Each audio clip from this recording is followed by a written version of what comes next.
ask your questions.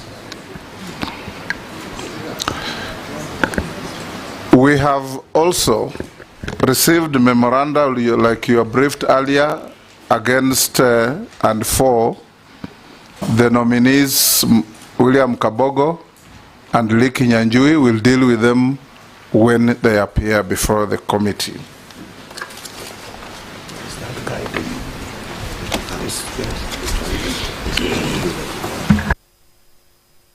And as we start, I also want to thank Kenyans who have shown interest in this process and sent memoranda, particularly Mr. Aura, who has sent us 118 paragraphed affidavit on the nominee sitting before the committee now.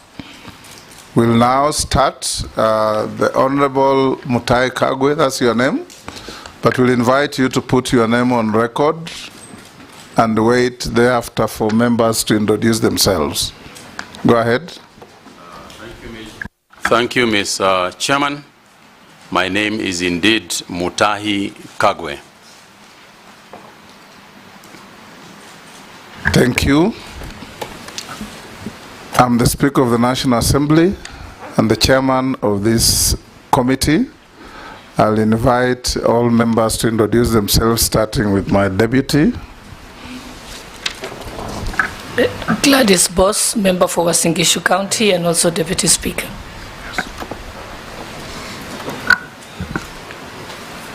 Go ahead with Majority Leader. Kimani Ishongwa, Member of Parliament, Kikuyu, Leader of Majority. Junet Mohammed, Member of Parliament, Sona East, Leader of the Minority Party. David Kosing, MP Poko South. Nelson Koech, Member of Parliament, Belgut constituency. Gikaria David, Nakuru Town East constituency. Naisula Lesuda, MP Samburu West. Robert Mbui, MP Kadhiani, Deputy Leader of the Minority. Owen Baya, MP Kilifi North, Deputy Leader of the Majority Party. George Gitonga Murugara, Member of Parliament, Tharaka constituency. Ferdinand Kevin Wanyonyi, Member of Parliament, Kwanza, Trans Nzoia County, member of this committee. Abdul Rahim Dawood, MP for North-Imenti, Meru County. Mase Mary, MP Teso South, Busia County. Abdi Shurie, MP Balambala, Garissa County. Honorable Mishi Boko, MP Likoni, a member of this committee. Rehab Mukami, County MP Nyeri, member of this committee. Didoraso, MP Saku, Marsabit County. Stephen Mule, MP Matungulu, Machakos County. Honorable Speaker, my name is Samuel Njeroge, Clerk to the National Assembly. We have a strong secretariat today, Honorable Speaker, supporting the committee. Nominee, all the ladies and gentlemen on the back row are our backup staff, senior officers of Parliament. We also have members of the Fourth Estate present. In the words of Edmund Burke, the most powerful estate in any establishment. We'll now invite you to take an oath. If you are Christian, you take the Bible. If you are Muslim, take the Quran, Holy Quran. If you are Hindu, there is a holy book for Hindus. If you are none of the above, you can affirm. I am a Christian, Mr. Chairman. Take the Bible in your right hand and read the oath as recited there.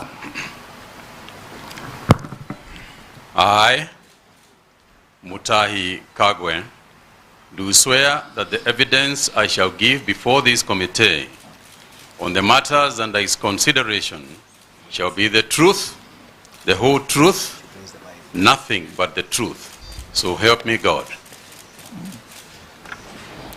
Point of order. Yes. If I'm not wrong, the nominee is meant to lift his Bible as gives yes. the order. Yes. Very well. You lift it with your right hand. Go ahead.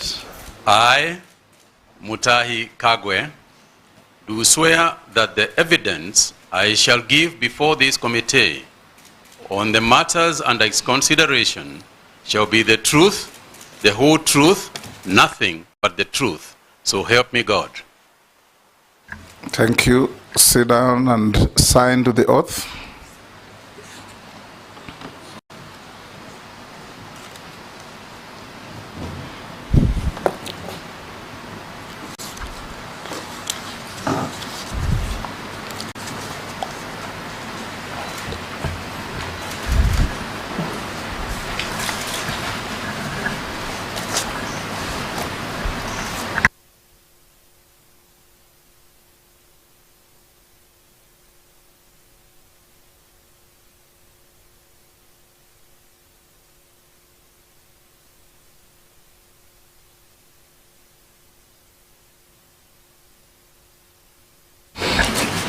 Having signed to the oath, nominee, if you have your documentation that the invitation directed you to come with, pass them on to the sergeant to give to the clerk.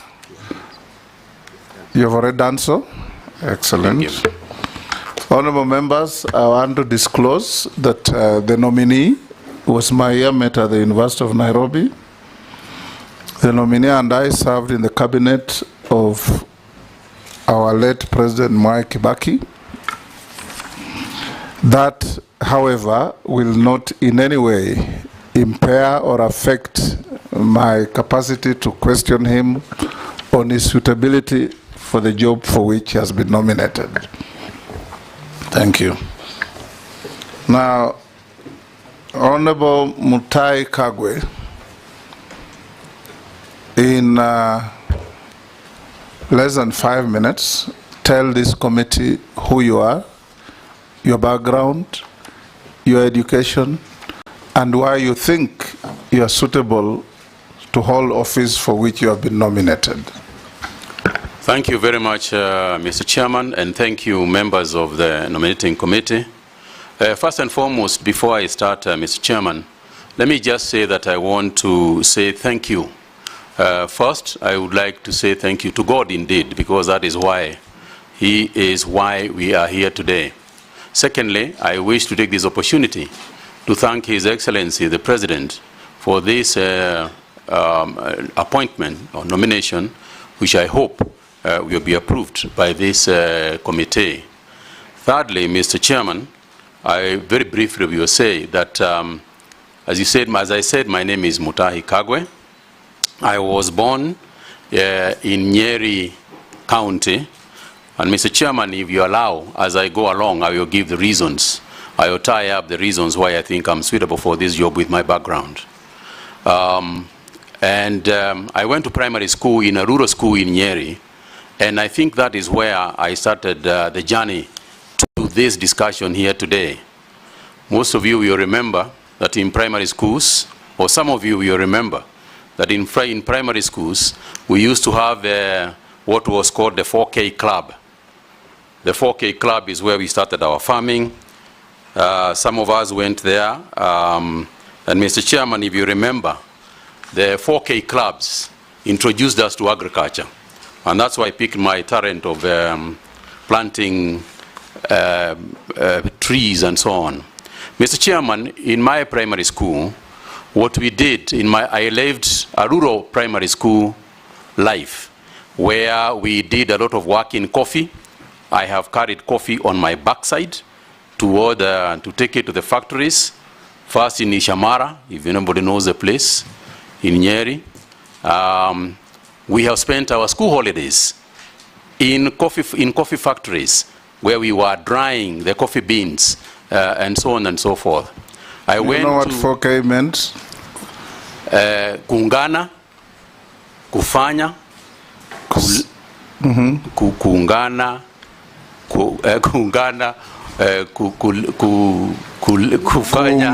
kufanya, kusaidia Kenya. Yes. Thank you, Mr. Chairman. That's what it was. Yeah, and I was a member of that, and you two are a member. Yeah, that's what it meant. And Mr. Chairman, Majority Leader didn't know that. Yeah. I think he went to school when 4K was dead. Probably. But it is one of the things perhaps we should think about reviving as we go along. Mr. Chairman, I then went to Kagumo High School, where I studied for 6 years. But in the course of my studies too, I was a member of the agricultural club in the school. And it is through the agricultural club in the school that we actually started eating eggs at Kagumo High School, because it is how we started the school poultry project. And I remember distinctly Mr. Gisheru, who was our teacher, leading that whole project, and just emphasizing to us the importance of agriculture at the time. But I was successful in Kagumo High School, and I went to the University of Nairobi, where, as you graciously acknowledged, Mr. Chairman, we were in school together, where I graduated with a bachelor's degree in commerce. And I want to talk about that commerce degree, Mr. Chairman, because a degree in commerce prepares you generally for business management. May it be the business in public or business in the private sector. And my education was rounded enough so that in the course of my career, as I left university, in the course of my career, I have managed very different businesses, both in public and private life. I also went on, Mr. Chairman, to do a master's degree at USIU, again in business administration, a master's in business administration, emphasizing my studies more in management information systems as well as finance. Mr. Chairman, during this time, I did my master's when I was working, but I started off my working career at an interesting small place called Mashambani Magazine. Mashambani Magazine was a magazine published by trend publishers, which was about farming. And I later, in my capacity as a marketing manager of that company, closed Mashambani Magazine and replaced it with Farmer's Voice. The Farmer's Voice magazine, which I worked for, was actually the KFA magazine. Those of you who remember, the Kenya Farmers Association is the one that owned the Farmer's Voice, which I published and ran for 2 years. So again, Mr. Speaker, that's why I said the journey that I'm going to explain has gone on to attach me to this interview here today. Of course, I would never have foreseen that this was going to happen. So, Mr. Speaker, having finished my education, I went on to run Trend Publishers, which was Viva, better known as Viva Magazine. I left Viva Magazine and joined the Standard Newspaper Group as advertising manager, followed on where I rose in the group, which was then owned by Lonro East Africa, to become the commercial operations director. Following my 11 years as an employee of Lonro, I then branched out on my own to start my own businesses. And since then, that is what I have been doing in my private life, running businesses over that period since the year 1992, when I left former employment. Mr. Chairman, after that, during my period, in the year 2002, I ran for office. I felt that having done being educated, having then gone on to develop a successful career, I felt that I should do some public work and serve the people. And I went to Mukurweini constituency, where I ran for office and was elected in 2002 as a member of parliament for Mukurweini constituency. In the course of that, you remember, Mr. Chairman, that at that time, cabinet secretaries, cabinet ministers were also appointed from the parliament. And I was appointed as the Minister for Information and Communications in the year 2005. I served as Minister for Information and Communication, and I can say that it is one of my most exciting times, and in terms of preparing me for again, going back to the cabinet as CS for agriculture and livestock.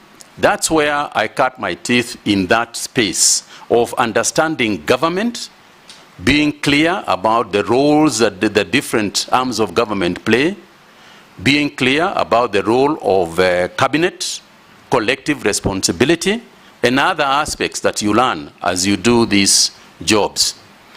I then, in 2007, I lost my position as Member of Parliament, but then I was appointed by His Excellency, late President Kibaki, to be chairman of the Multimedia University Council. I was the first chairman of that university and laid the foundation of what is now perhaps a uniquely placed university in terms of the technology space and communication space. And again, I'm very proud of my work there and what we did. I then, Mr. Chairman, left. Wind up. I then, Mr. Chairman, went to back to Nyeri County, where I became the senator of Nyeri County. Followed after that by my appointment again back to the cabinet as the CS for health in 2019. And Mr. Chairman, all that experience that I have had, both my education, my experience in school, my experience in private sector, my experience as cabinet secretary and the Minister for Information, Cabinet Secretary for Health, have all, in my opinion, ably prepared me for this particular position. Thank you. I'll invite members to put questions to you, starting with the Deputy Speaker. Thank you, Honorable Chairperson. Mr. Mutahi Kagwe, now that you're going to be the Minister of Agriculture, we know certain challenges exist in that sector. First, Kenya is a net importer of foods that is capable of producing, like edible oil and rice and wheat. We also know the fact that the average age of a farmer is 65. Yet, our population is highly youthful. If you're approved for this appointment, what strategies will you employ to make agriculture more attractive and profitable to young people so that we can ensure that we have food security in the future? Thank you. Go ahead. Thank you very much, Mheshimiwa. Now, let me just start by the rider that you started with, which is the importance of agriculture in the country. And to say that over the years, the problem that you have alluded to, the issue of food importation, the issue of youth, has been around with us. The framework on which the current agriculture ministry is being run, or is agricultural sector transformation and growth strategy. Mr. Chairman, I want to raise this issue broadly to say the following. First, there has been a misguided notion, I think, over the years that we have all made. And that is to say that the focus, the initial focus of everything in agriculture is production. Mr. Chairman, what we must refocus on in the ASDGS is coming on for review, because it was structured in 2019 and is coming up for review after 5 years. Mr. Chairman, the only way that agriculture is going to be the kind of industry, the kind of structure, the kind of mainstay for our people that we are ever going to construct is if the farmer becomes a central consideration of everything that we do. Mr. Chairman, until and unless the farmer looks at his profit and loss statement and sees that he is making more money than he is spending, we are going to continue having issues of food security. We are going to continue having issues of underproduction of food items, as well as cash crop items, as well as livestock items. So the focus to me, and what we must begin to philosophize about, has got to be, how do we put more money in the farmer's pocket? If we ask ourselves that statement, and I want Mr. Chairman to say that I recall very distinctly that when I was appointed Cabinet Minister for Information, and I tried to figure out how to deal with the many problems that were there, we arrived at one sentence: let's take a telephone and it works. Everything else we do around us must be focused on that issue. Whether we are going to get international gateways, whether we are going to license other players in the market, it is all should be about the concept of a telephone working. Similarly, if we are going to revive agriculture, the only way we are ever going to do it is when the farmer is profitable. When the farmer is profitable, we'll have enough food. When the farmer is profitable, we'll have enough for exports and so on. But no matter how many papers we write, no matter how many debates we have, no matter how much discussion we are going to have, unless and until the farmer looks at his balance sheet and says that income equals price times quantity, we are not going to succeed. So for me, therefore, when we look at the sphere, when we look at the entire agricultural space, then things that we do should go to that. You talked about the youth. Youth today, Gen Zs, millennials and others, are about one thing if they are going to go to business. It's about profit. It's about making money. No youth is going to go to agriculture because we are urging them to go there. They are only going to go to agriculture if they are going to make money. And the only way they are going to make money is by taking the necessary steps that we have to make in order for agriculture to be responsive to profit making. Now, Mr. Chairman, this is very broad, and therefore you allow me space just to expand a little bit. There are many activities within the agricultural sector that we have to carry forward, that we have to do. For example, just to take youth as an example. In order for us to attract the youth into agriculture, youth have no land to grow food on. A lot of the young people don't have land. So we have to think broadly about how can we afford them land first. There is a lot of land, ADC and other organizations, private sector, land that is lying idle, that is not being used, that we can lease to these people. Now, in order for us to lease land to these people, we have got to make sure that the land, that the use of the land that they are getting is going to be profitable to them. Because that's why, in the first place, they are going to go for that idea. How are you going to do that? Our research organizations must ensure that we have done proper soil analysis.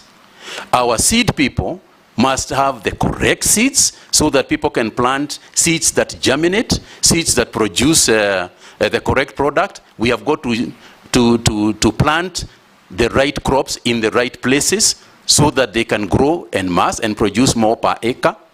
So we have got to use the technology because youth are interested in technology. And also we have to define, when we say that the youth should be involved in agriculture, which part of agriculture are we talking about? Because it is not just about growing to grow crops. For example, tourism in agriculture is being involved in agriculture. You know, you travel all over the world and you see yourself being taken to places where they grow all sorts of things in other nations. We want people to come to Kenya also to see our agriculture. That's an area that can be attractive to the youth. There is fintech and agri-finance. These are the areas that the youth are going to be interested in. So in a nutshell, Mr. Chairman, the business of agriculture has got to be looked at from a profit and loss in order for us to make it worthwhile and in order for us to revive it. Agriculture for the youth must be made cool.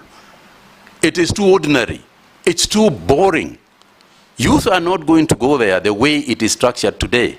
It's got to be something more exciting that involves technology, that involves new ways of doing things, that involves areas in agriculture that we have not quite spent our time on. Things like hydroponics, aquaponics. These are areas that they are going to look at.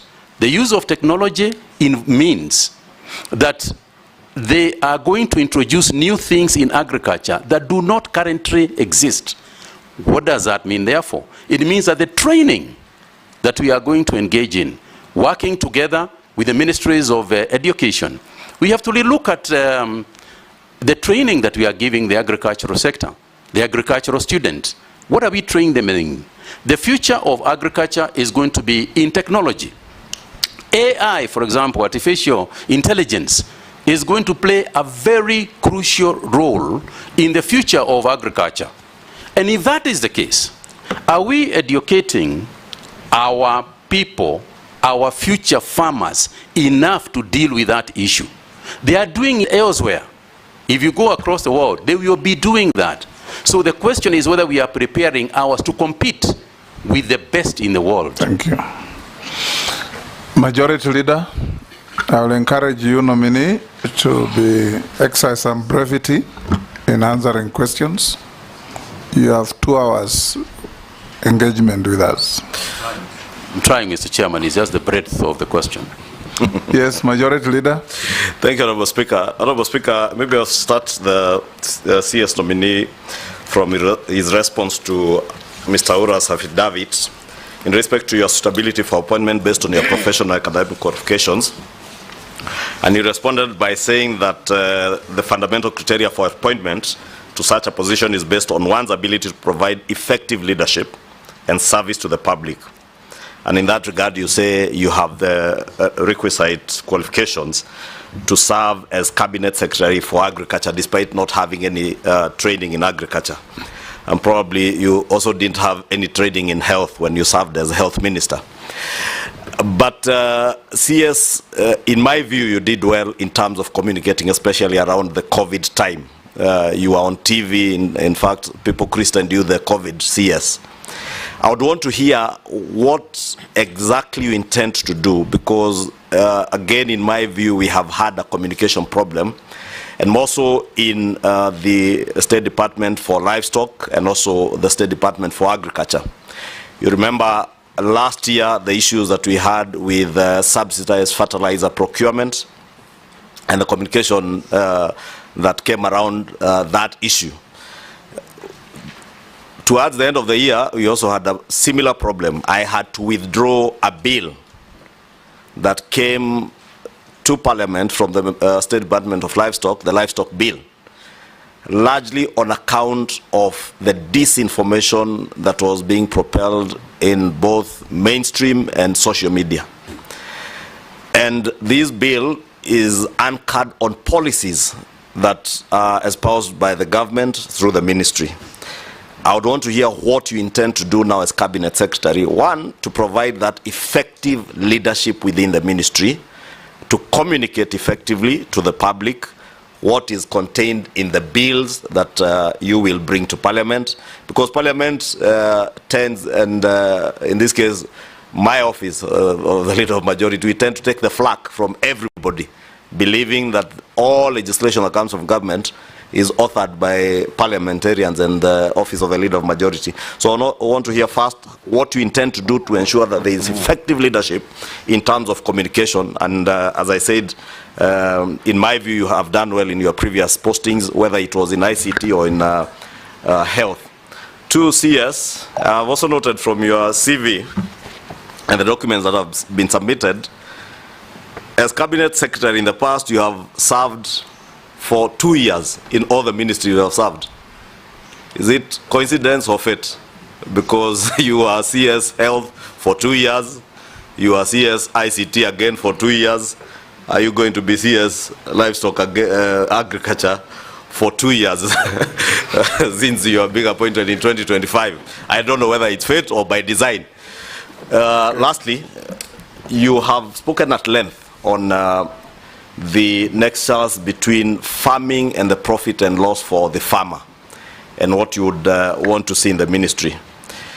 We have also heard from government, especially from the president, that we have now as a country fixed our production side. I would want to hear, and again based on your training as a student of commerce, what exactly do you intend to do to ensure that there is a proper nexus between the productivity that we are saying we have increased, whether it's sugar, whether it's maize, whether it's rice. How do you link that to markets? And bearing in mind that coffee, the coffee you are speaking about drying in your younger years, most of the marketing is on the Ministry of Agriculture. It's in our State Department, in cooperatives, I think. Whether it is milk, again, you produce, the marketing is with someone else. Coffee you produce, tea you produce, marketing is done by someone else.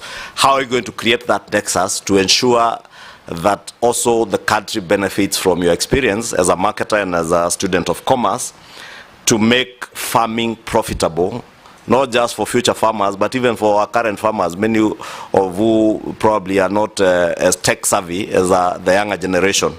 And I would really want, I was looking to hear when you spoke about the P&L, how you intend to get that nexus between the good productivity that we now have to making profits for farmers to make it profitable, because that's the only way you'll be able to sustain.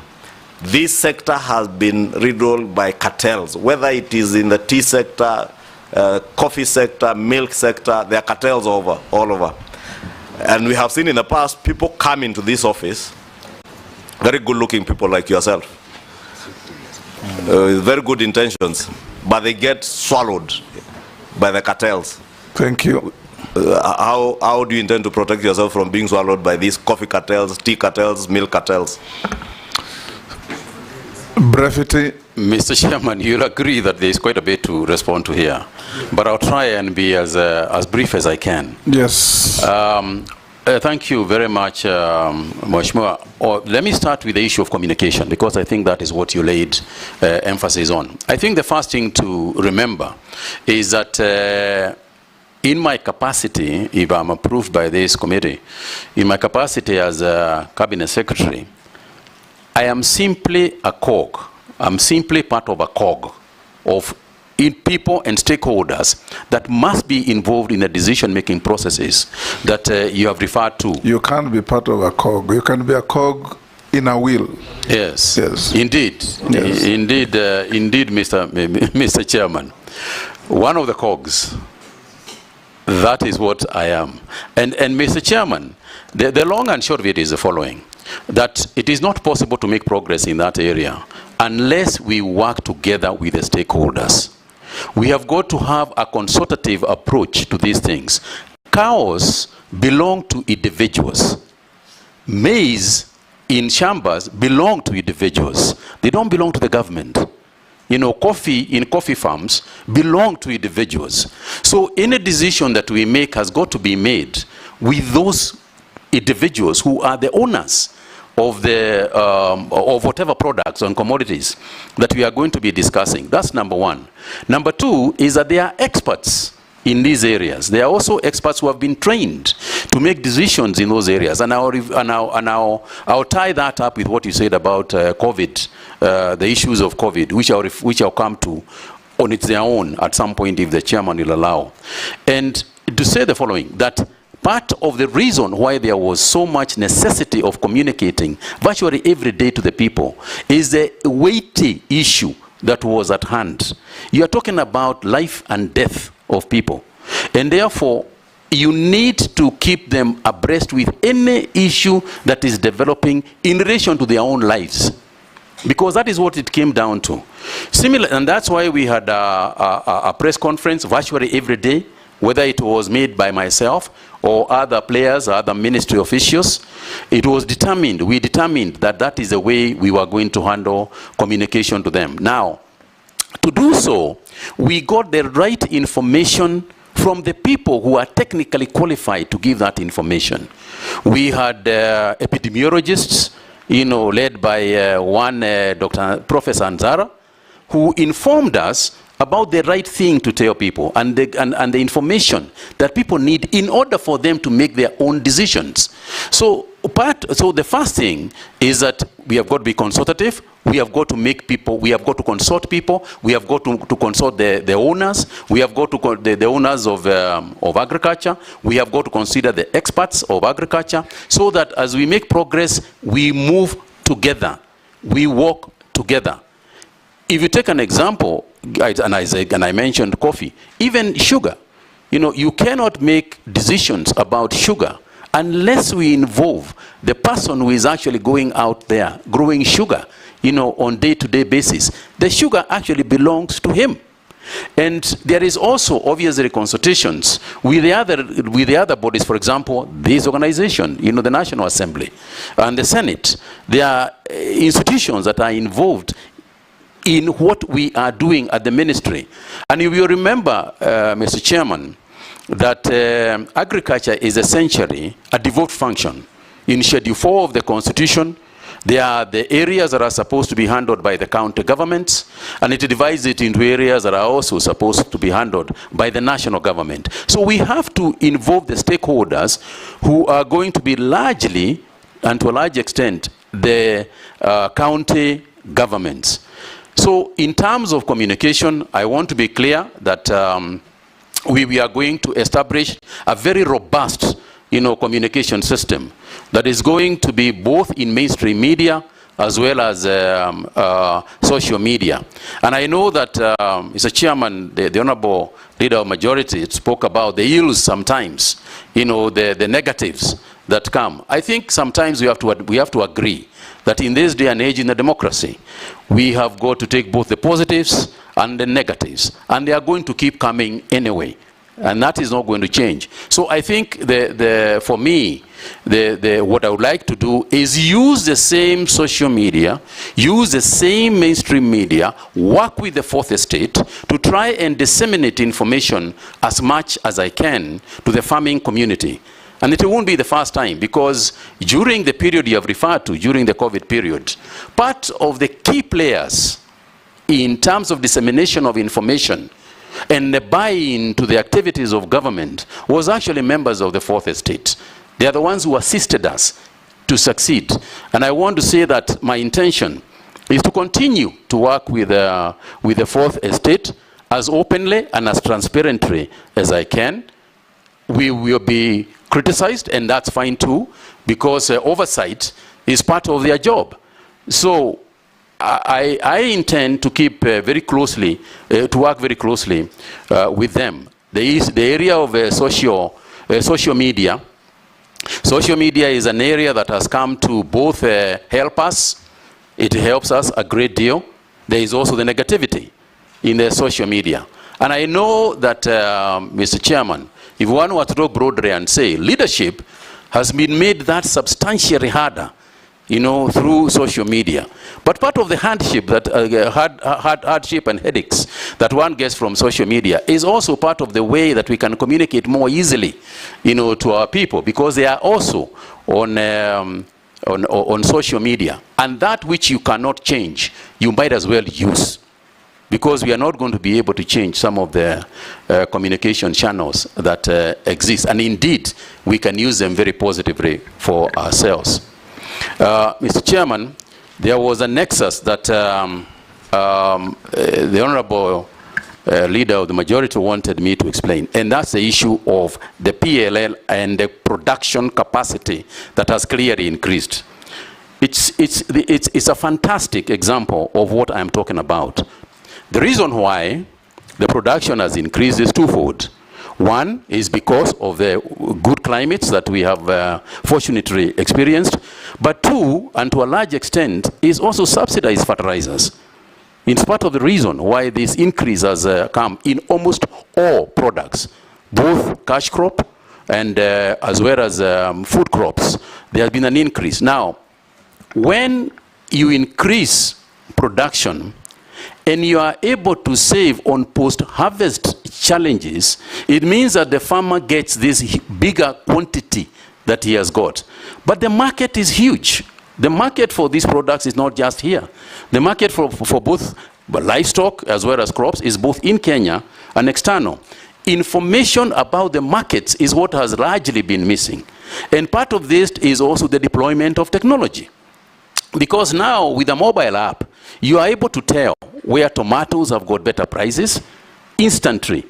But this information is around somewhere, you know, floating somewhere in the market. It's our responsibility as ministry to make sure that that information is available. You also alluded to the issue of the fact that the marketing aspect of most of those cash crops, the boards and everything, is in the Ministry of Cooperatives. That's fine too, because we work in a collective area. We have collective responsibility. Every ministry in government will automatically have to relate with another ministry in government. And it is not just the Ministry of Cooperatives that we have got to work with. We have got to work with the Ministry of Energy, for example. Right now we are waiting for the Ministry of Energy to connect to Kenani, to the Kenani leather park that the ministry is establishing. We are waiting for the Ministry of Water, to also connect water. So we will have to work collectively. We have to work together. Again, coming back to the example that you gave, if you look at the management of COVID-19, it was a whole government approach, whereas the central ministry was the Ministry of Health. The activities that were happening, keeping law and order, the Ministry of Health does not have any askaris. That is Interior that was assisting us in keeping order. The Ministry of Health does not have, is not in charge of matatus and so on. Yet, we are to contain even containment measures, included the transport sector. So we have to work with the CS for transport. Education is not part of health, but it was a huge, huge part of the activities on the Ministry of Health during the COVID period. That too simply illustrates that you need to work collectively with other ministries, and that forms part of collective responsibility. Yes. Junet. Thank you, Chair. I'll be very brief. Chair, I wanted to ask which chair? Chairman, Mr. Speaker, Mr. Speaker, Chairman. Chairman, I want to ask the nominee. I gave the latitude to your colleague. Now, muulize swali moja moja. Yeah. Go ahead. One is a general question. Chairman, I want to remind the nominee, or to inform him that in the last 2.5 years, he will be the third Minister for Agriculture. There was one who came at the beginning, second one came, we vetted him, you are the third one we are vetting. If you are approved by this House to become the Minister for Agriculture. And the last one we vetted, I asked him a question. I told him, do you know what you're getting into? He told me, yes, I know. I want to ask you also, do you know what you're getting into that ministry? You need to tell me more what you think of that. The second issue is the people or the ministry concentrates so much on agriculture and normally forgets about livestock. And in many countries in the world, their GDP growth is even contributed much higher by livestock than agriculture. What do you think you will do in the livestock sector so that the GDP, the livestock sector can contribute to the GDP of the country? And what is your position on the vaccine that's being proposed to give to livestock in this country? What do you think it is? Or how will you implement it? Or what are your views on that thing?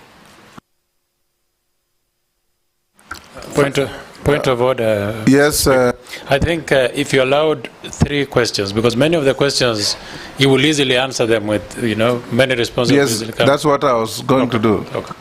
Posing. Thank you, Chairman, Speaker. To the nominee, Honorable Mutahi Kagwe.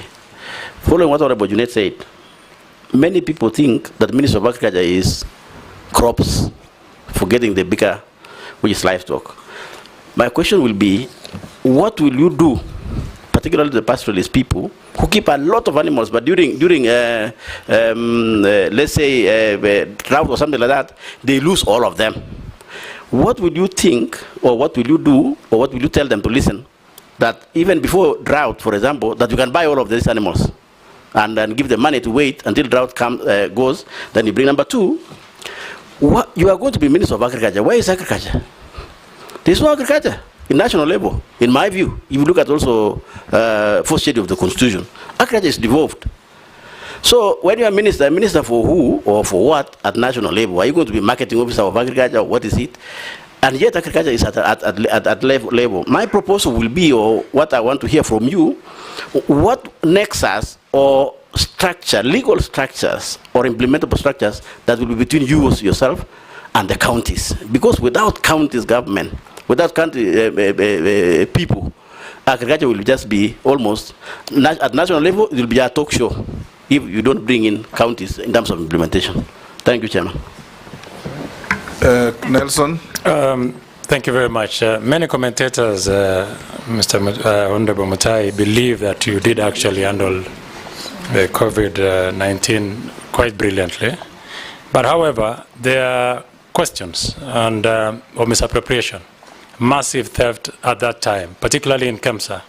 There are cases that have been handled by this House, particularly by the Parliamentary Accounts Committee, and I just want to draw your attention to a few of them. Number one is a question on expenditure of 2 billion on budgeted items in breach of regulation in 2015. Rather, Regulation 2015 requiring public officers to act in the government's interest to be aware on essentials of vote control process.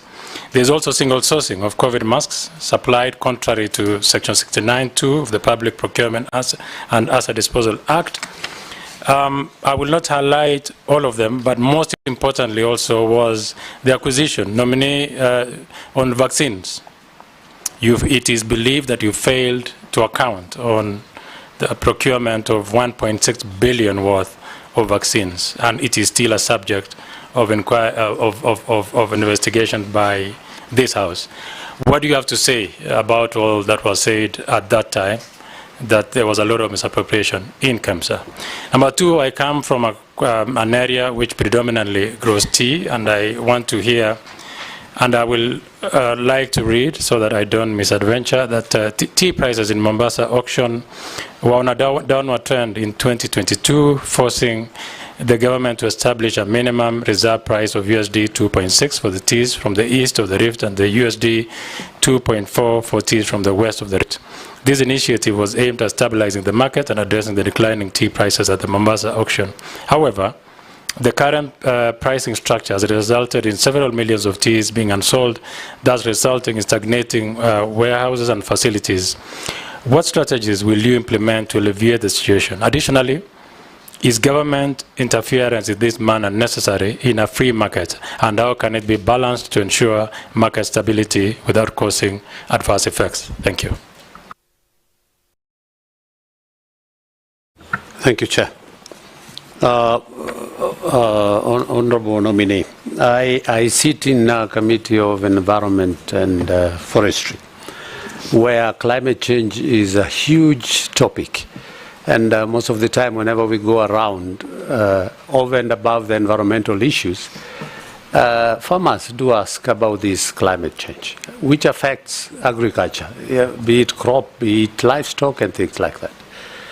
And the issue that always comes is that they don't have any information as to, initially we used to know Kenya, by around February you start preparing your land for purposes of planting and things like that, but it is no longer. So what policy are you going to put in place to try and address the climate change issue which is affecting agriculture? And lastly, Chair, it's about somebody has just asked me from the constituency regarding what is your view on this livestock vaccination, the debate that is going on. What is your view? Thank you, Chair. Answer those from Thank you. Honorable Junet down to Gikaria. Thank you very much, Mr. Chairman. Let me start by answering the Honorable Junet's question, which relates also to one that had been asked by the majority leader about the 2 to 3 years, which because they are kind of the same, because I'm the third minister. First of all, of course, is to say that I've been happy to serve, no matter how the period, you are happy to serve, because the idea is to make a difference. And sometimes it is not how the length of time that you do a job in, it is what you put into the time that you have got that you can make a difference in. I have no idea why 2 years into government, I was invited by the 3 previous including the current president, because obviously they are appointing authorities. But I want to answer your question, and perhaps related to also to Honorable Koeshi's question. You asked me whether I know what I'm getting myself into. And from the questions that you have heard from Honorable Koesh, yes, I can relate to your question and what you are asking regarding the prices and so on. Mr. Chairman, you will remember that one day in 2020, I stood outside Afia House, and it is on record even in the media.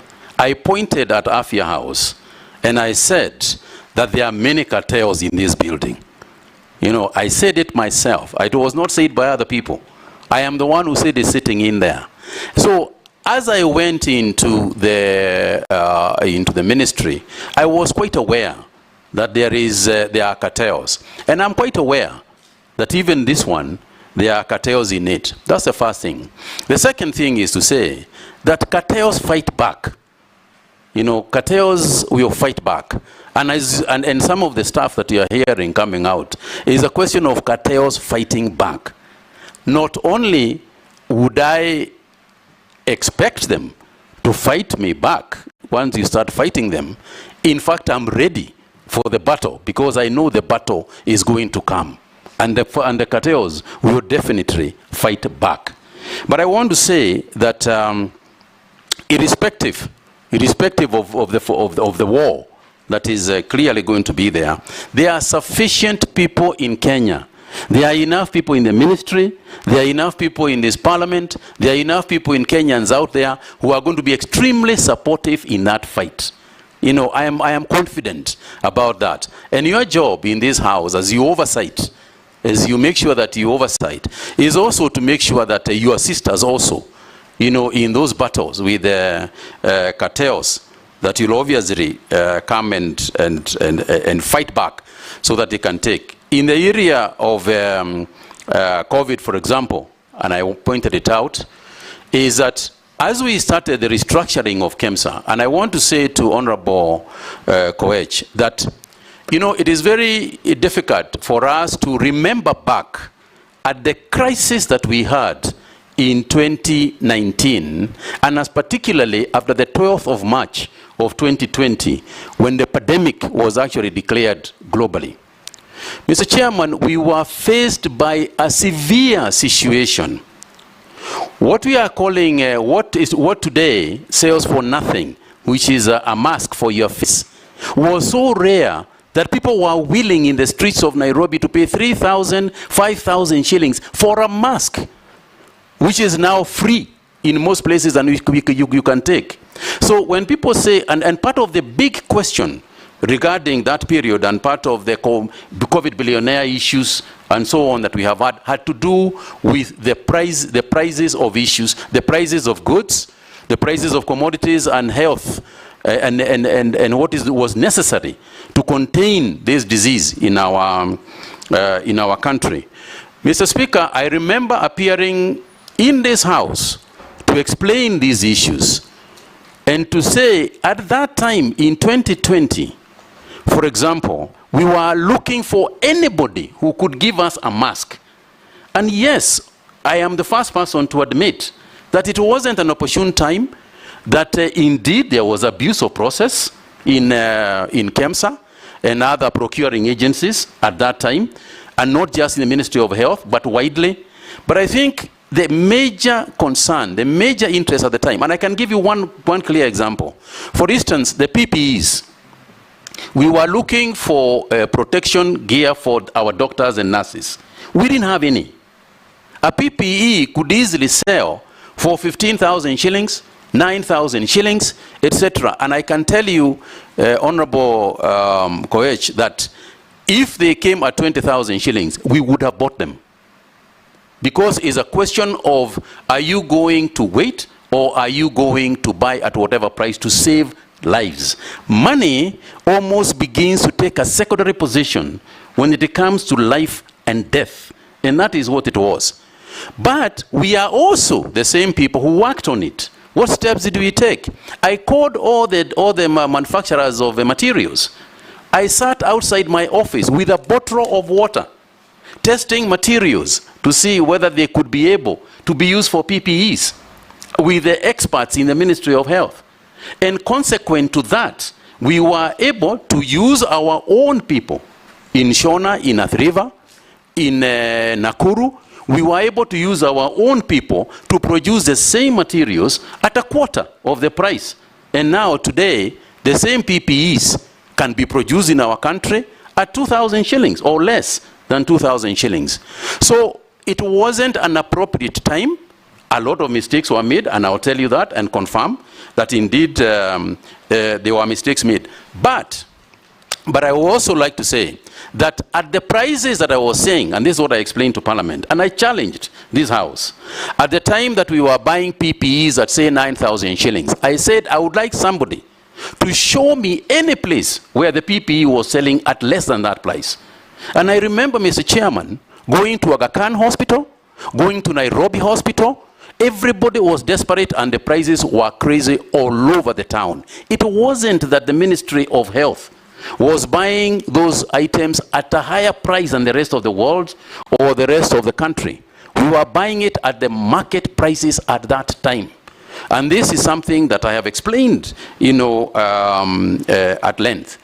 Mr. Chairman, the handling of COVID-19 at that time was such a nightmare.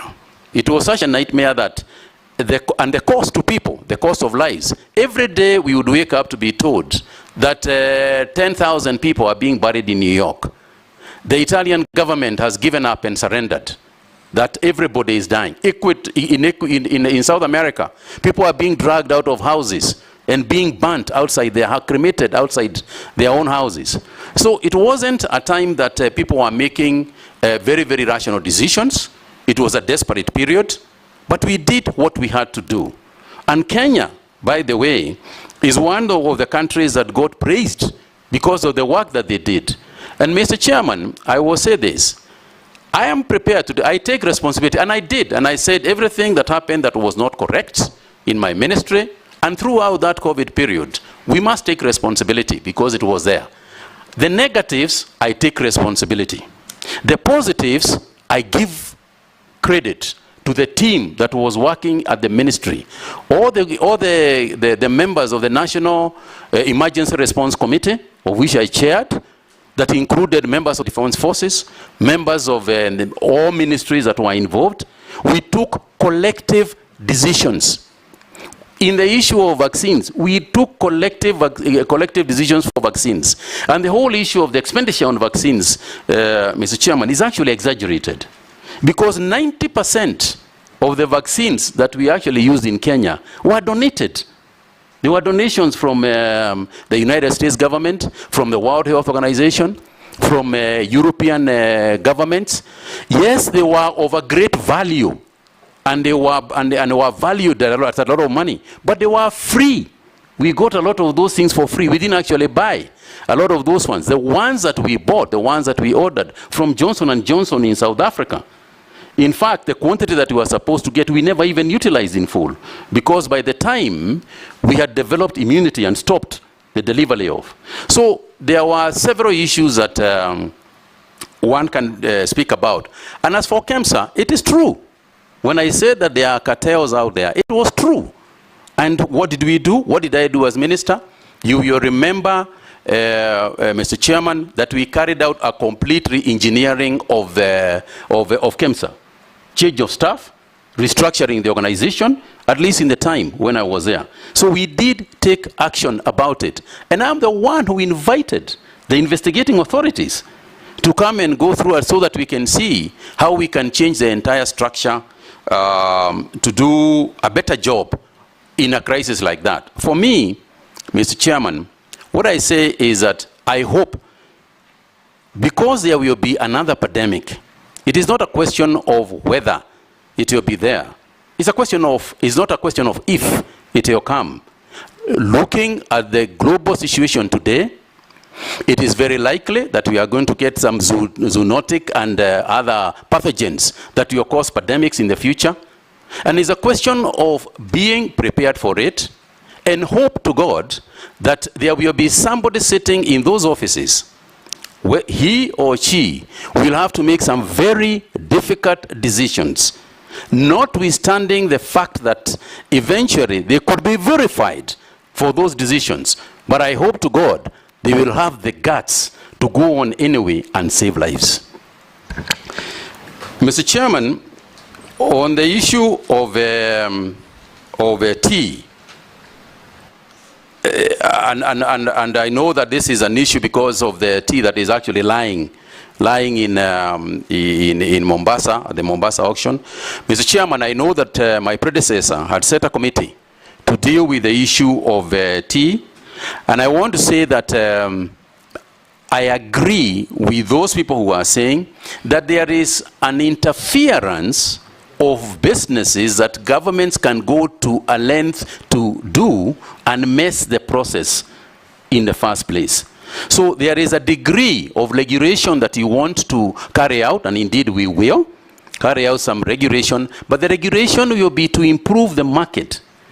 Our job, as you asked about what is the ministry going itself doing, given the fact that it is a Schedule 4 divides it amongst both the county governments and the national government. I think if you look at Schedule 4, you'll see that the breadth of involvement of the national government is quite large.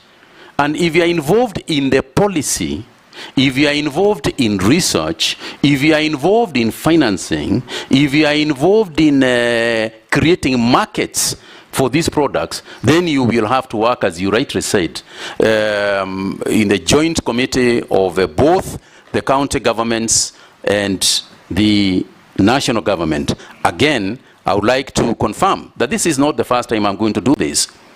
During the COVID period or during my days as Cabinet Secretary for Health, that's what we did. We had constant communication. We had several meetings with the CECs for health. And I can tell you, Mr. Chairman, we even managed to bring in to the ministry the CECs for health to be part of the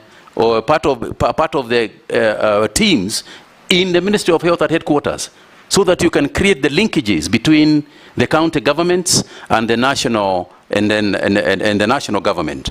So part of the price stabilization is to make sure that we are opening new markets.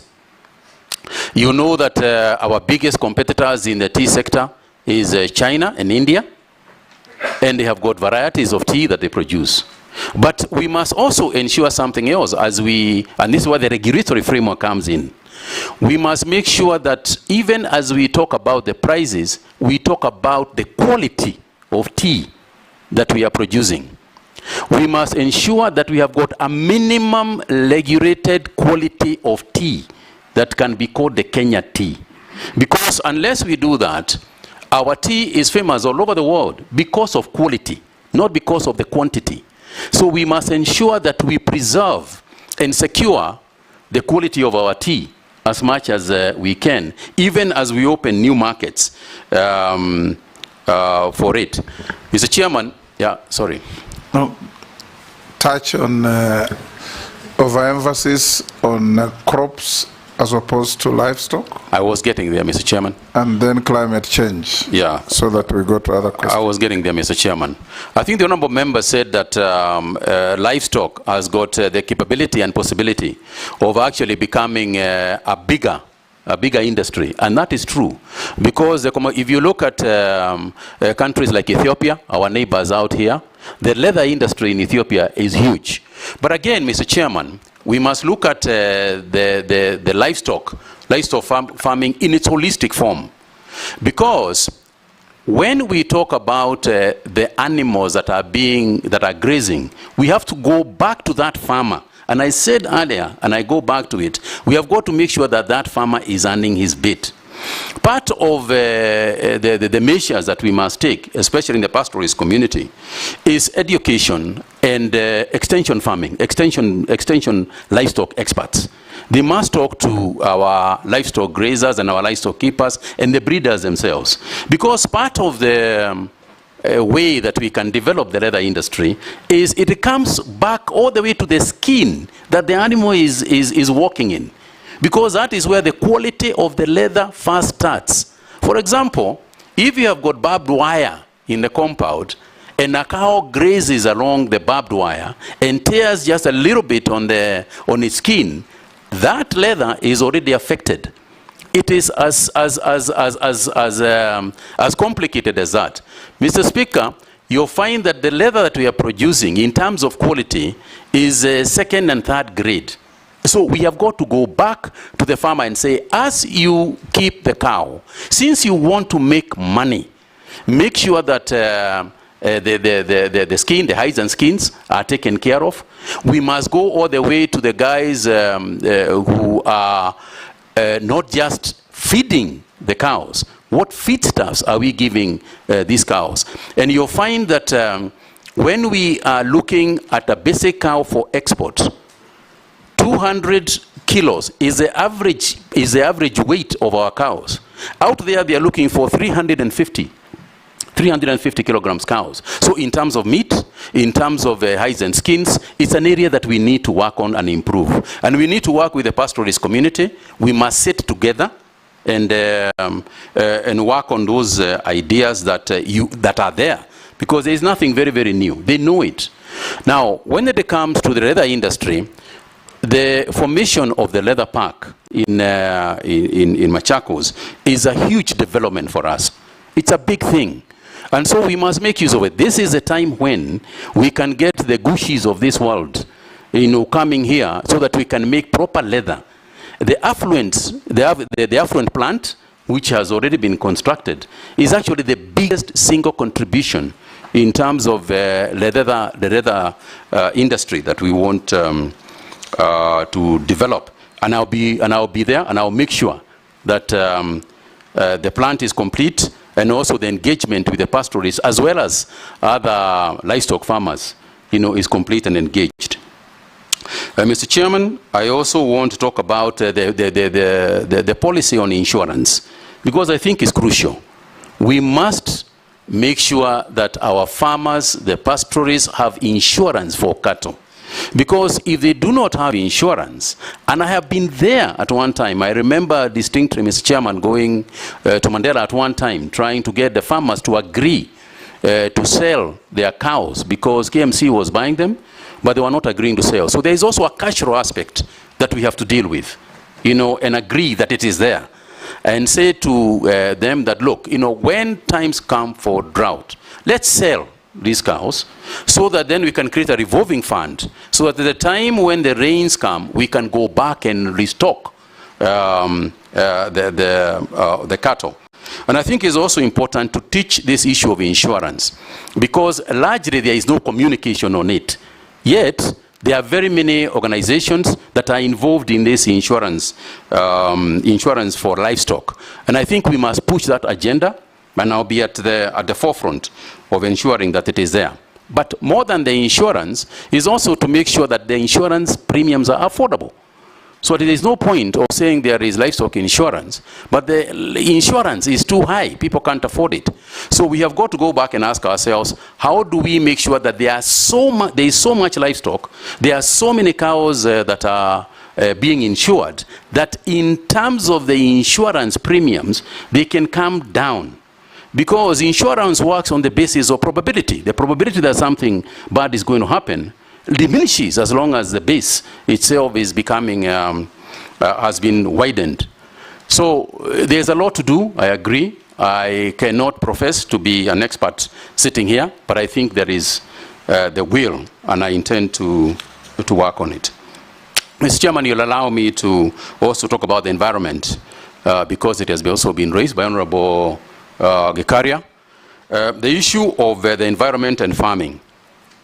Mr. Chairman, as we said, there is an issue on this climate change that is right in front of us, and that is the issue to do with the European Union deforestation regulation, where the European Union is coming out with the rules that say that if we are deforesting to plant crops or to farm, we will not be able to export our commodities, animals, and products to the European Union. Now, this is something that we can't afford because that is our biggest market for virtually most of our agricultural products. So it is not just because they are asking us to do it. And Mr. Chairman, I like to say that in terms of what the Europeans have set as a standard of climate change or climate specifications that they want to set, in my opinion, Kenya is actually ahead of it. Because, Mr. Chairman, not only are we not cutting forests in order to plant things like coffee. For example, in the coffee sector, we are actually planting trees in the coffee farms. We are planting grevillea trees that grow in tandem with the coffee. In any event, coffee is a tree itself. So when it comes to the issue of planting, you know, being the EU DR regulations, I think we are going to meet the, I suppose the deadline is this year, but I think we are going to discuss with them and meet that their demand. But more importantly, Mr. Chairman, is that agroforestry is also agriculture. And his question was, the farmer used to know that you plant at the end of February, the rains will be there 1st March. Now it's not the case. How are you going to keep information flow to the farmer on the changing patterns of weather? I'll get there, Mr. Chairman. That's what he asked, and yeah. I'll get there, Mr. Chairman, but I did want to raise this issue of EUDR because it is part and parcel of this thing of climate change. And Mr. Chairman, technology is going to assist us. The biggest thing in terms of the Honorable Karia's question is technology. We all know that there are, these days, the meteorology department can actually predict very well. If you look at your mobile app and look at it, we can predict very well. There was a time when we talk about Rasha, Pale na Pale, you know, which was never going to happen. But I think that we are very confident. And as AI develops, the predictability and our ability to tell the weather is going to become more and more precise. And therefore, and at that point, what then do we do? Because information is one thing, but what do you do when you do it? We need drought-resistant crops, drought-resistant animals that can withstand higher heat and longer and higher temperatures that currently exist. This is a scientific issue. And we are going to work with the research organizations to make sure that at least we mitigate part of what can be very severe natural disasters. Thank you. Yes, Janet. Chairman, I know the nominee was once a politician, but he has cleverly evaded the issue of the vaccine. And we know each other why he's doing that. Mr. Chairman, it is indeed true that I was once a politician, but that is not, but I wasn't evading the question, because the matter is very simple to me, and in consultation with those in agriculture, we have also come to the same conclusion. I think the long and short of it is the following. Number one is that my understanding is that the whole vaccination process is to address two diseases. It is to address the PPR and foot and mouth disease. That's what the issue is about. Mr. Chairman, you know, talked about earlier about social media and what can be propaganda and otherwise. And I think the most important thing is to involve those involved in the industry, including the members of this House, is to involve those involved with the information that we have. And say, this is a vaccine, it is being made by Kevavapi, who are our own people, it is for this and this purpose, we only vaccinate about 10% of our livestock, we want to vaccinate more than that. But the point of the matter is this, the cow, as I said earlier, belongs to an individual. It doesn't belong to the government. The goat belongs to an individual, not to the government. So the matter is simple. Here is a vaccine. It is for foot and mouth disease. You have a goat. Do you want the goat to be vaccinated? You say, yes, I want to be vaccinated. We vaccinate. You say, no, I don't want my goat to be vaccinated. Sawa. Do you have a cow? Do you want the cow to be vaccinated? This is the reason why it is to be vaccinated. You say yes, we vaccinate. You say no, we don't vaccinate. Allah? Thank you. Point Yes, of order. Robert. Point of order, Honorable Chairman, point of order. Yes, Mishi. I think, Chairman, on the same breath, because there is a lot of misconception and a lot of negative narrative, so we wanted to hear from the nominee, how is he going to address to the public and put some trust to the public regarding the vaccination? We wanted to hear on that perspective. Thank you, Honorable Mishi. The communication aspect of it is huge. The communication aspect of this is very big, and I'm going to use the experts. I'm going to use the experts in Kevavapi. I'm going to use the experts who understand this very well to be actually the lead communicators, just like we did with COVID, where we had the doctors themselves explain the issue. We also want to use the veterinary officers to themselves explain what we are trying to do. So you can be sure, Honorable Member, that I am going to put a very robust communication system on this matter. Robert Mbui, Baya, Murugara. Speaker, maybe before we leave that issue of vaccines, yes. Because I remember CS Mutahi telling us, if I can get it, you can get it on COVID. And largely the issue of vaccines, the problem has been misinformation and the people communicating. Because the ministry has left it to the political class to communicate, and probably should he be approved, is the area around that communication that he will need to look into, so that the right people, as you say, communicate, but also communicate the right information to the cow owners. Because again, if we leave it to the members of the public to decide, since the cow is mine, and I base my decision on misinformation, I could decide not to vaccinate my cow to my detriment and the detriment of the country's productivity. Probably, since he has already answered that, but just for information, Honorable Speaker, that should he be approved, that's some of the challenges you find. Thank you, Honorable Member. As I said, you'll come to sorry. that. Robert? Yeah, thank you, Mr. Speaker. The nominee says that he's very passionate to assist Kenyan farmers. Now, I have very quick concerns. One, there was this major scandal of fake fertilizer that made our Kenyan farmers lose very heavily. With your passion, will you consider initiating a process of compensating those farmers that lost, negatively, that were affected negatively by this scandal? There's also media reports, and this is what members here are talking about, indicating that despite there being no budgetary allocation, this issue of livestock vaccination is actually being propagated by multinationals that want to test vaccines on our animals. What is your comment on that? And finally, the government has been accused in the recent past of regulation of private business, especially agriculture. I mean, there's regulations on you have to get a license to grow, a license to harvest, a license to transport, a license to store, a license to sell. What is your comment on that? Thank you, Speaker. Thank you very much, Honorable Speaker. Nominee, I would like to ask you the following question. One, just on the oil crops and the cost of edible oils in Kenya, there has been a over-reliance on the importation of edible oils. And yet this country, especially at the coast, has huge potential to actually bring down the cost of edible oils and actually grow our GDP.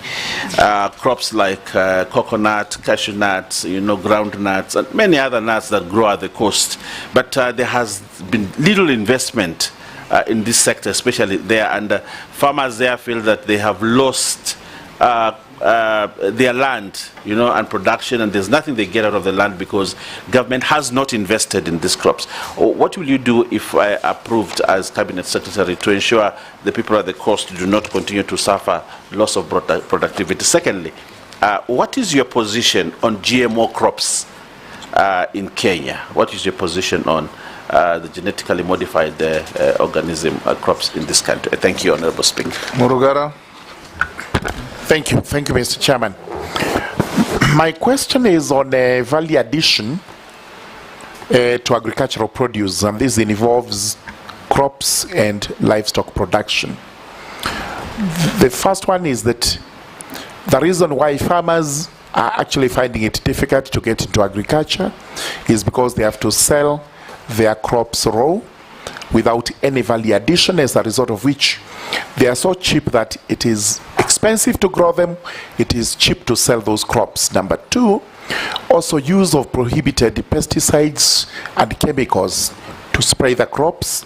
And when it comes to livestock, to actually vaccinate, as you have just explained, and to treat the diseases that affect our livestock.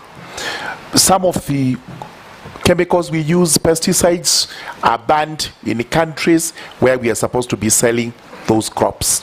What are you likely to do so that you are able to cut the niche of the market out there as regards our agricultural crops and our livestock?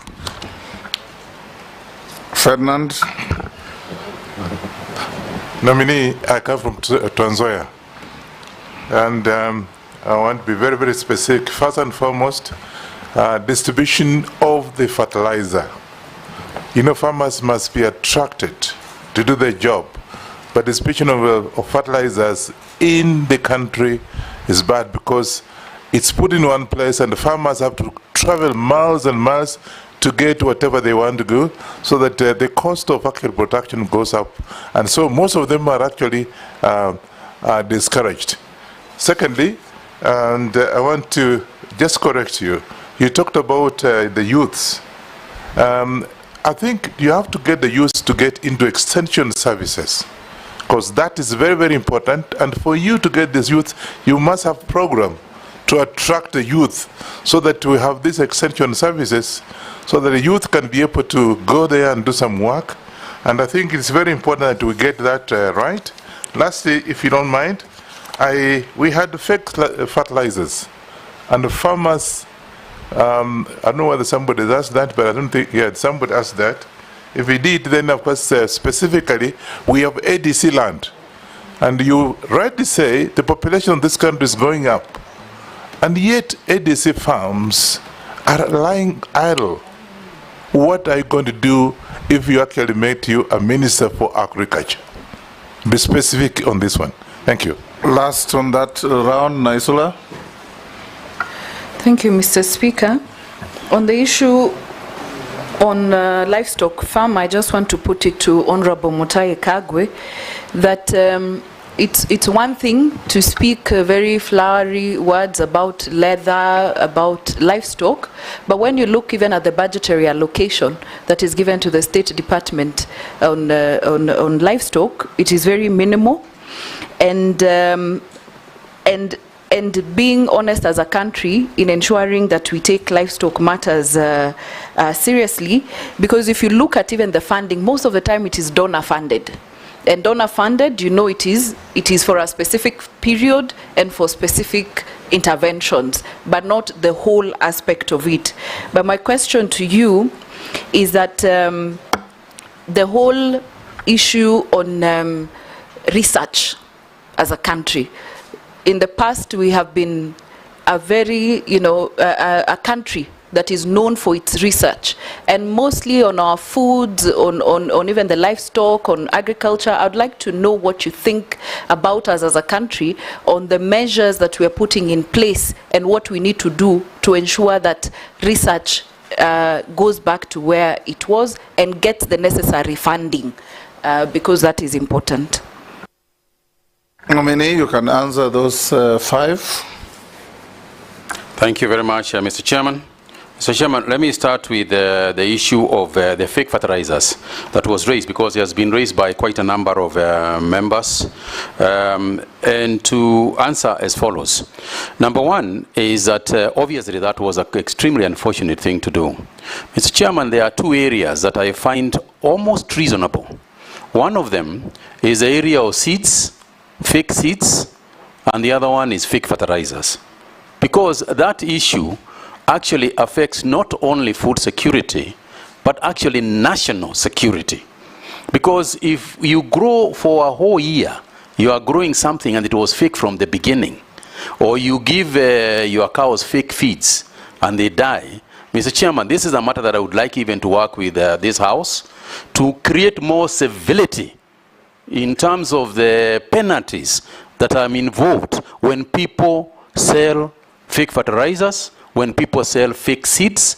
This is an area where, if approved, Mr. Chairman, I would like to work with this House to create that civility. And to do so, I cannot, sitting here today, talk about what I can do in terms of the farmers who have lost. This is a matter that I would have to go into the ministry, look at it, discuss it with perhaps Treasury, and see what can be done. But I take your point that a loss was made, and somebody benefited from it, but nobody was compensated, for the loss. And it's a matter that I take, and I'll take to heart. Mr. Chairman, on the issue of livestock vaccination, I spoke to it, and I spoke about what I believe. And obviously, sitting in the office, I will have the information at my fingertips. I will be clear.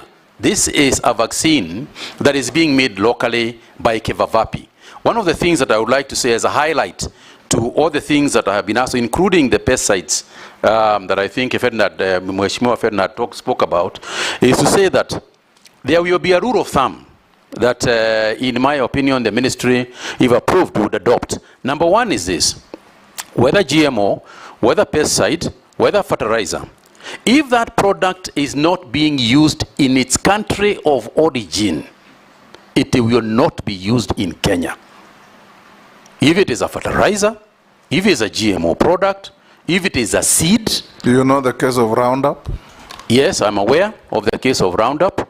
I'm conversant with that debate, Mr. Chairman. In fact, there was a luring in Australia, I think it's this week or last week, that was made on the same, where in Australia they said that it is not carcinogenic, but this is something that I will sit with my scientists and my decide that the decisions will be made on the basis of science and data.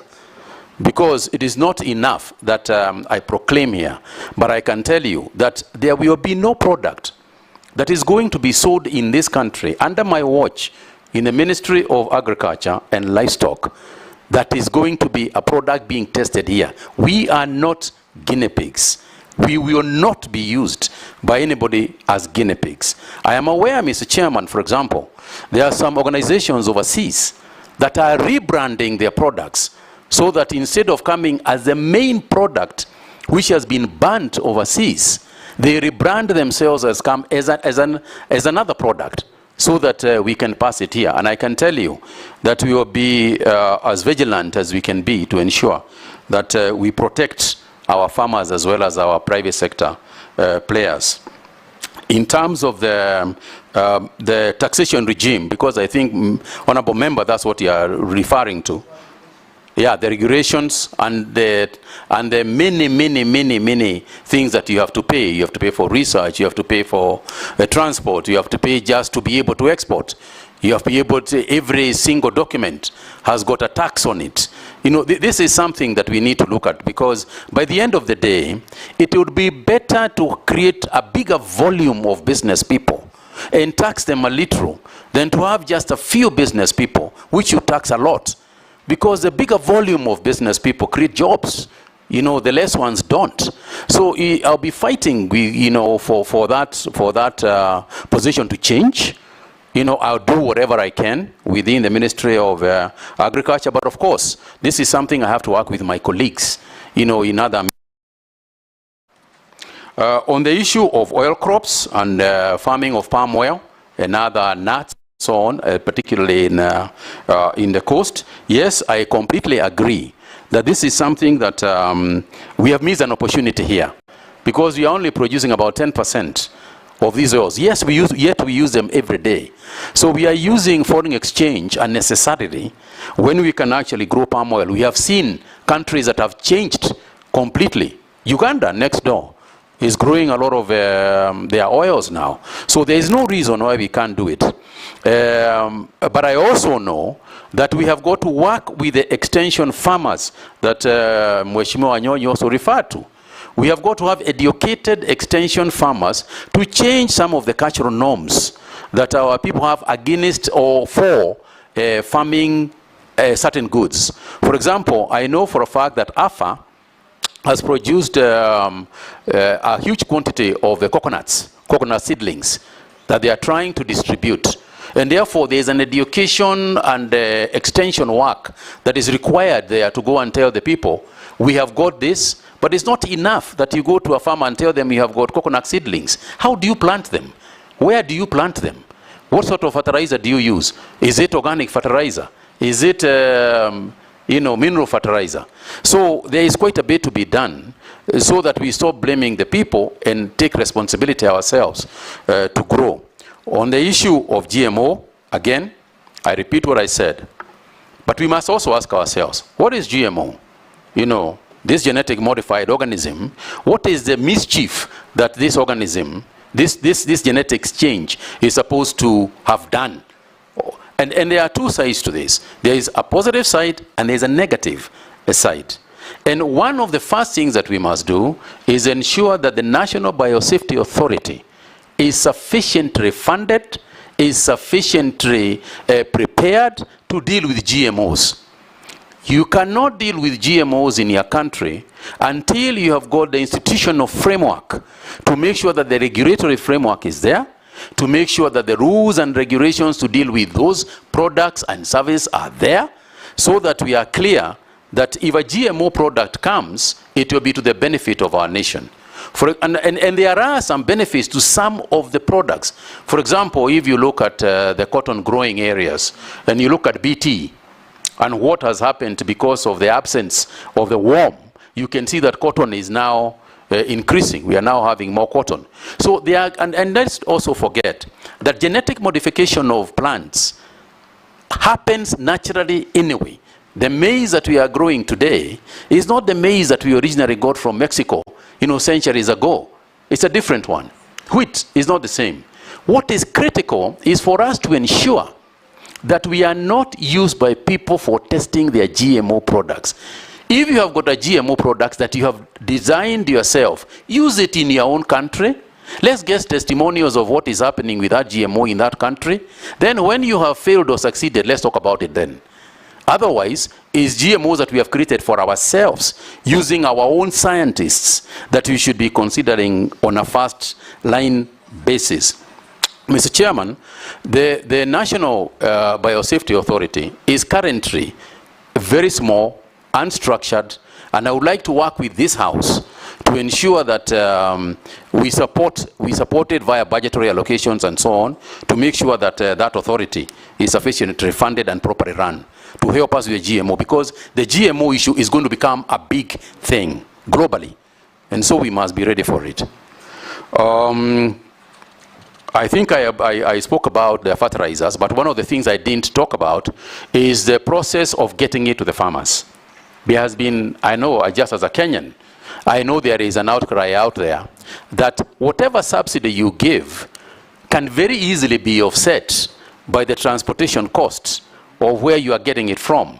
And therefore, what I intend to do is working with the county governments, ensure that we use the processes in county governments, we use the processes in, with the cooperative movement, with the circles, to ensure that this can go as close to the people as possible. There would be no reason whatsoever why any farmer, for example, sitting in a county, should come to Nairobi to go and to come for fertilizer. That is something, is a cost that we should bear.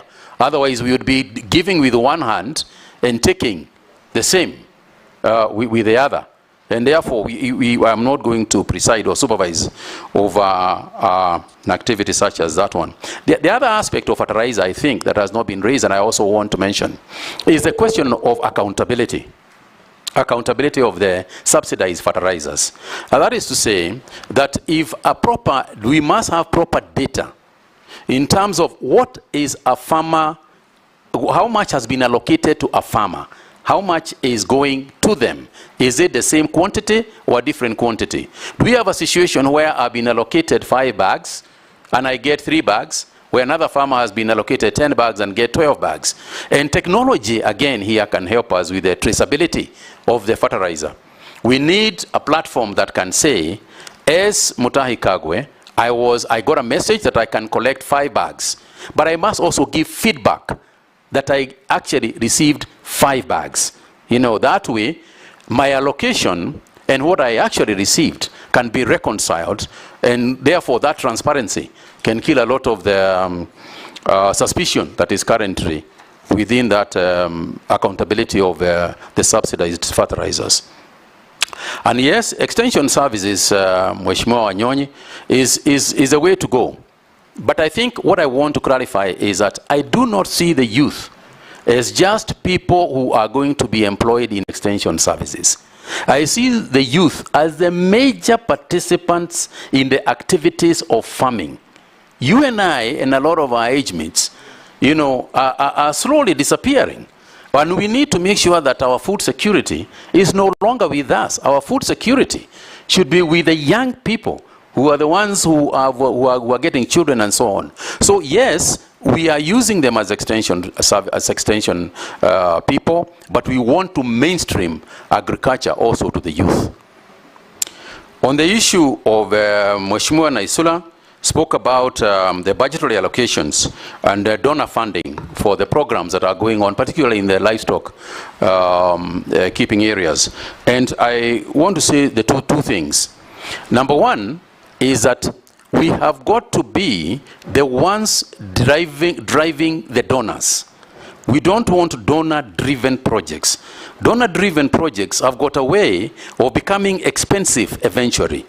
And you know, Mr. Chairman, this word donor is something that we need to clarify. You will remember, even in the 9th Parliament, we were talking about this definition, donor. Donor is not actually a real donor, as we understand it in the English language.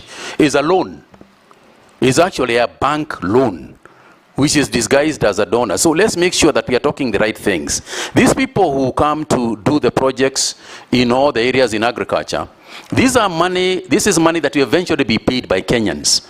So we must not take donor-driven ideas. It is our ideas that we should be discussing with the donors. And in the course of that discussion, we must discuss the question of sustainability. What happens when this program is over? Part of the donor fund must be that sustainable aspect, the training of the farmers themselves, the training of the extension people themselves, so that when they are leaving a complete project that is ongoing. And to your question regarding research organizations such as CARO and the others, I think a lot of our research organizations have also been misused. Misused to the extent that we are working with international organizations. They are using our scientists to carry out this research. And what we find and the discoveries that we make our patent out there by others who then bring the results of the research here for us to buy. I think that it is important for us to put a legal framework within our research organization. And I can tell you this is something I tried to introduce at KEMRI, because the same thing was happening with the researchers for health. I think it is also time for us to ensure that the researchers for vet medicines and vet services are also part of that understanding. Yes, we need to work with international organizations, because essentially research is international in its nature. But we must make sure that what we get here and our findings here remain ours. That data, when you see an organization coming to say they want to work with you in research, what they are looking for is data. We must make sure that that data belongs to us. And people can buy from us, not us use our nation, use our scientists to then buy from them. Thank you. Yes, Ferdinand, ADC Farms. Yeah, no, I've finished, but I just wanted to request the nominee, in case you are being made Minister for Agriculture, I want you on this extension service so can be able to increase productivity for export and local consumption. Look for budget allocation for training of extension services. Just look for budget for that, because we have talked about... You are the ones who give money. No, but they have to go. He has to ask for it. Yes, Daud. Thank you, Mr. Speaker. To the nominee, I don't know when you last walked on the streets of Nairobi, but you know when there are goons on the streets who want to pickpocket you or something, I'll say it in Kiswahili, watakwambia, mwizi akiwa amekuiba, atakwambia, angalia ule mwizi ule, na yeye ndio mwizi. So I'm not putting it to you that you are anything like that. But you know, you have just talked about cartels. You were standing outside Afia House and said, the cartels are here. And you did nothing about them. Because you left that and the cartels are still there. Now I'm putting it to you. While you were the Minister for Health, there was a vaccine which was approved, Sputnik. And at that time, there were no vaccines in the country. People were dying, and it was a private firm which was approved by the Medical Association to import the Sputnik vaccine. But your ministry went ahead, while they had already administered those vaccines, some of it, and you cancelled the vaccine should not be administered without thinking the investment which was put in by the investor who brought that, and it was a private investment. So how are we sure that once you go to the Ministry of Agriculture, you will not stop any new investor the way you did while you were at the Health Ministry? Secondly, when you're talking about cartels, I'm just talking about cartels for you, Mutahi Kagwe. The Mira, His Excellency the President, when campaigning in the Kenya Kwanza, he promised the whole of Meru, Embu, and the Mount Kenya East that this government would take care of the Mira farmer and the markets and all that. Unfortunately, we have not gone too far. But are you aware that the Mira farmers who are going to the airport have to pay a levy, which is levied, which there is no receipt for it, there is no nothing, but they have to pay millions of shillings a day. Not one or two, many millions of levy, which even your AFA, which is under the Ministry of Agriculture, says they are aware about it, but they can do nothing about it. So there is a cartel there as well. I'm giving you the facts. Lastly, you have said about the fake fertilizer. The former Minister for Agriculture, Honorable Mutahi Kagwe, he comes from my county, not from my constituency. He said there was no fake fertilizer. He is on record saying there was no fake fertilizer. If there was fake fertilizer, as you have alluded to, and no people have been taken to court for that fake fertilizer, and nobody has been compensated for that fake fertilizer, is it true there was fake fertilizer or there was no fake fertilizer? And the fertilizer was being distributed by National Cereals and Produce Board, a government agency, not private shops. So what are you going to do about it? Thank you. Marcel?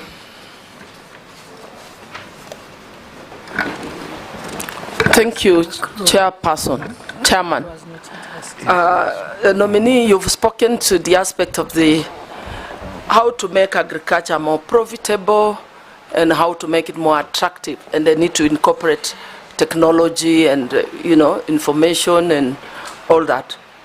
But a number of studies have also indicated that many farmers do not comply to safety practices. Reasons being, there is lack of extension officers, there's lack of awareness to existing food safety requirements, and there is also poor enforcement of regulations.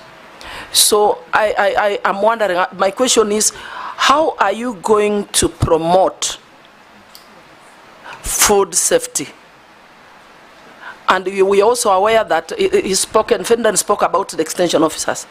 There are no extension officers. I put it to you from the ground, there are no extension officers. Yet we have so many graduates, agricultural graduates, from the TVET, from universities. So how, if you were nominated, your nomination successful, how are you going to create opportunities to absorb more of these agricultural officers? Because there's nobody to train. I presume you have to onboard them, then train. And then now tell us how you're going to promote safety. Secondly, we've spoken about fertilizer. My question is very straight, and I want to give an example of Busia County. Fertilizer depot is in Malaba town. How does this farmer from Busia town or from Budalangi travel to Malaba to collect fertilizer? What are you going to do to make sure that we take it to the closest administrative unit, probably at constituency level, so that the farmer from Butula gets it from there, and it's same to all the others? My last one is on sugarcane. I come from a sugarcane growing area, and I'm aware recently that you are aware that the National Assembly did pass the sugar bill. How, according to you, is it going to be a game changer in the sugar subsector? There are still issues around zoning, issues around pricing. There's a farmer who has just texted me that the price went per ton has gone down from 5,500 to 4,200.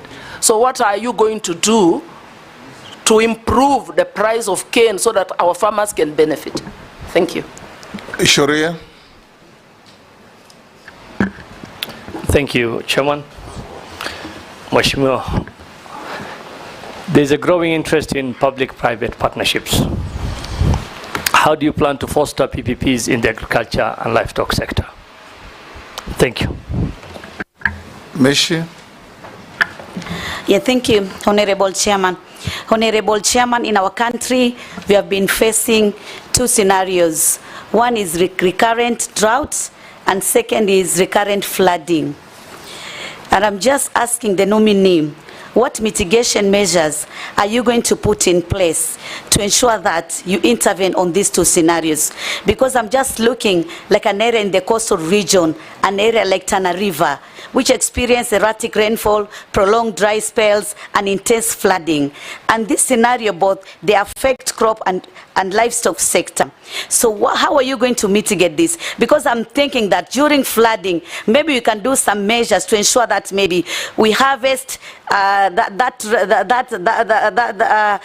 water which is caused by the flooding, so that it can be used during the drought. But most of the ministers who have come, they've been talking a lot on how they are going to mitigate on this issue, and yet they have done nothing so far. My second question is just to emphasize on what the Kenya Kwanza government has been talking about in terms of creating employment opportunities. One of the area is in agriculture, and I'm just thinking, I'm looking at how the minister have been doing a lot in terms of coffee, tea, and even sugar sector, whereby they've put a lot of initiative to ensure that they create some jobs and also they boost the economy. What are you going to do in terms of coconut, cashew nut, and also Bixa, in terms of having some local industry in the coast region so that we can have some employment opportunities for the youth? And also, again, on the same breath, and this is my last question, it is the challenges which the farmers on coconut and cashew nut are facing in coast region, especially on pest, disease management, and also planting materials. What are your measures which are going to put in place so that to ensure even coconut, cashew nut, and Bixa can thrive in the coastal region, to ensure that our economy is being boosted and even we have job creation for the youth? Thank you, Honorable Chairman. Thank you, nominee. Can you answer those four? Thank you. Thank you very much, Mr. Chairman. Let me start with the issue of fertilizer. First of all, I want to say that let me start with Mr. Dawood's question on the issue of the Sputnik. I remember distinctly the issue of Sputnik vaccine that came from Russia.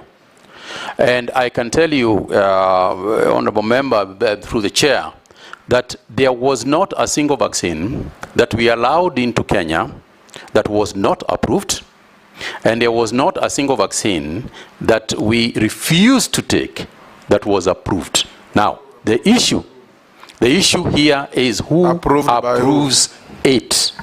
And our rule within the National Emergency Response Committee on Coronavirus, and following the advice that we also got, is that we did not use any vaccines that were not WHO, World Health Organization approved.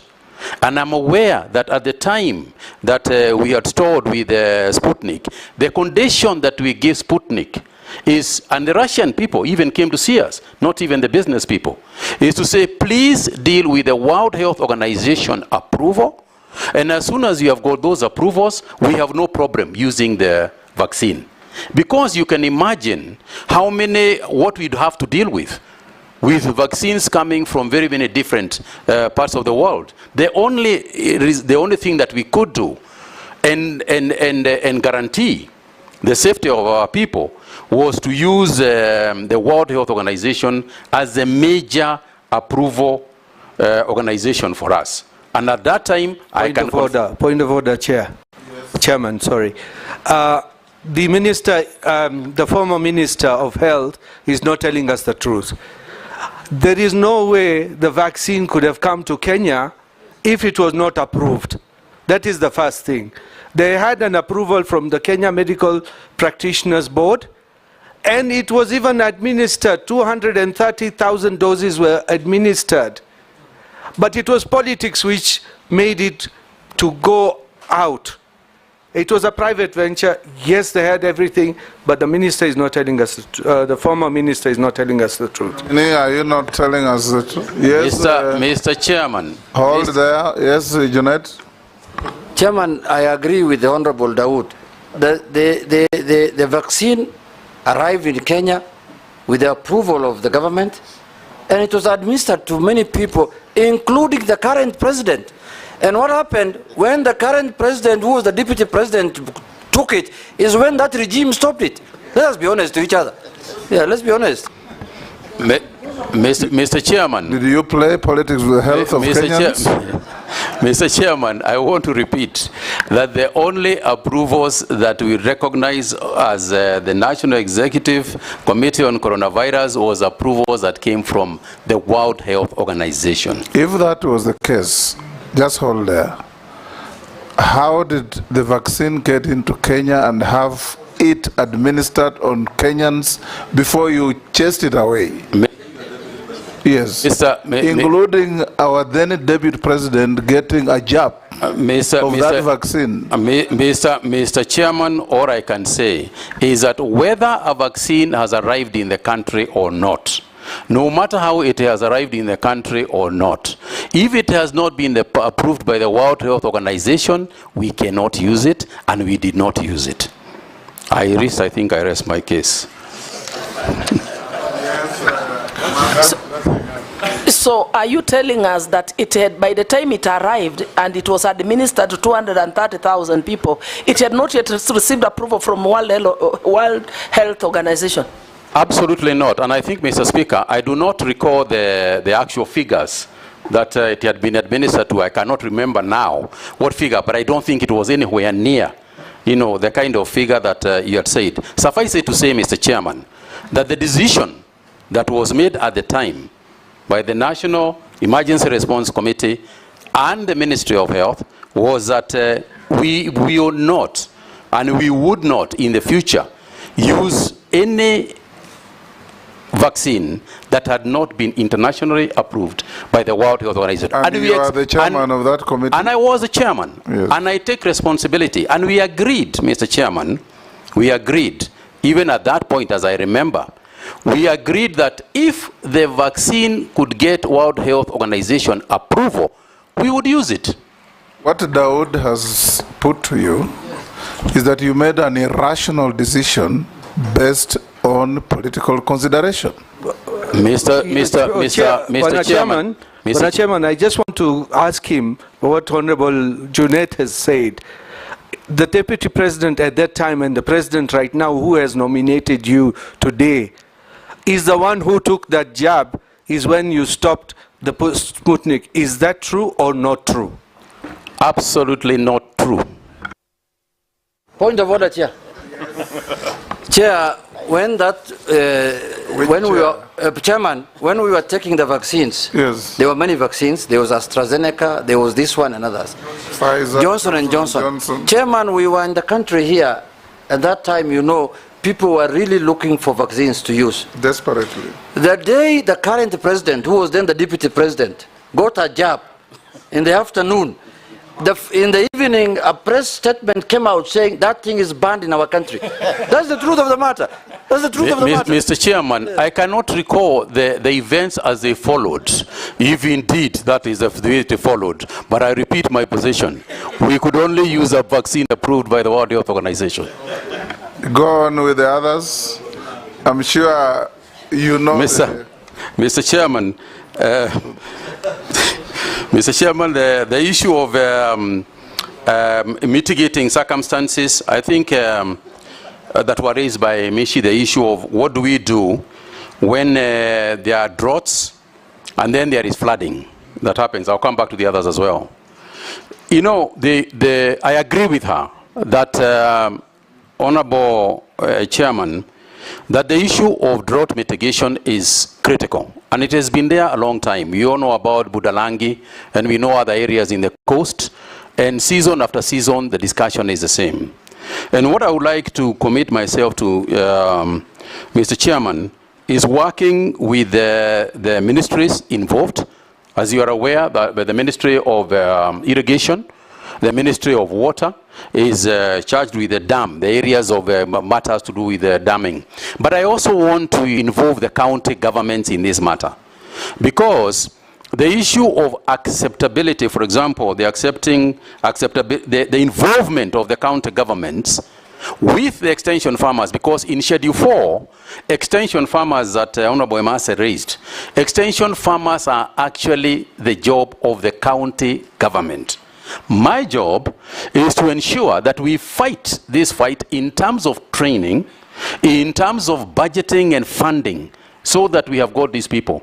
And I would like to refer to the matter that you referred, which you say that this House is the one that allocates budgets, and to say that in spite of that, we can also predicate some of these things on what Honorable Naisura had raised on the issue of donors. This is one of the areas that we could try very hard to work with our funders and with our donors in terms of the extension farmers, so that in mitigating the issues that have been raised, the conditions and challenges that Honorable Michi has raised, ensuring that we have got the proper crops to use during drought, ensuring that we have got the correct livestock to use, ensuring that diseases don't start affecting our livestock just because there was flooding, going on. I think that is a job that will ably be done by extension people. I think they are as crucial as Mheshimiwa Wanyonyi had raised. And I'm going to work very hard with the county governments to ensure that extension farmers, but also working concurrently with the ministries involved in dam building, such as Ministry of Water and irrigation. And I think that, Mr. Chairman, the other involvement is also the committees of parliament. The committees of parliament on agriculture, the committees of parliament on health, on water and cooperatives. I think sometimes it is also good for us to have discussions together with them. And I propose to also engage them so that we can discuss budgeting and budget allocations also here, together obviously with the budget committee. Mr. Chairman, yes, Honorable Michi spoke about the aspect of job creation in agriculture. And I think that sometimes we also miss opportunities of job creation in agriculture. For example, we are talking about fertilizer subsidies. And we have got companies in this country that can actually make fertilizers. Away from the coast, there are some companies in the coast. And it is true that if we structure the subsidies properly, it is possible that these companies that make fertilizers can be funded or can be part of the subsidy movement, so that they too can create jobs. I think whatever we do, at whatever time we do it, we need to ensure that any opportunity to create a job is not lost, because part of the challenge we are having with our youth is actually that job aspect of job creation. And I think I alluded to the issue of disease, disease management. Again, research on these issues is going to assist us a lot on disease management. But I think that it is better to use preventive measures, ensuring that the diseases don't occur in the first place, rather than curative measures that we have got to deal with after the event has taken place. On the issue of sugar and the sugar bill, yes, I'm aware that the sugar bill has gone through, and I'm also aware that we produced this year, a large quantity, in perhaps the highest quantity, a large quantity of sugar, which actually might save us from importing sugar this year. And I think that is a fantastic development, but it must not be at the cost of the farmer. It cannot be at the cost of the farmer, because I think we should understand that the subsidy to the farmer is not a subsidy to the farmer per se. It is only a subsidy to the farmer directly. It is indirectly a subsidy to the consumer, because the it is Sugar Act nominee is awaiting, if you are approved, to promulgate the regulations. I'm aware of that, Mr. Chairman. That you are now delving into. Yes, I'm aware of that, Mr. Chairman, yes. And that's what I alluded to. And I think that the regulations will be done in the fastest possible time. That's what we'll deal with, what Mary Amase is talking about. Yes, Sharia, PPPs. He's not even answered my cartels and fake fertilizer. Mr. Chairman, on the issue of PPP, I'll come back to Mira.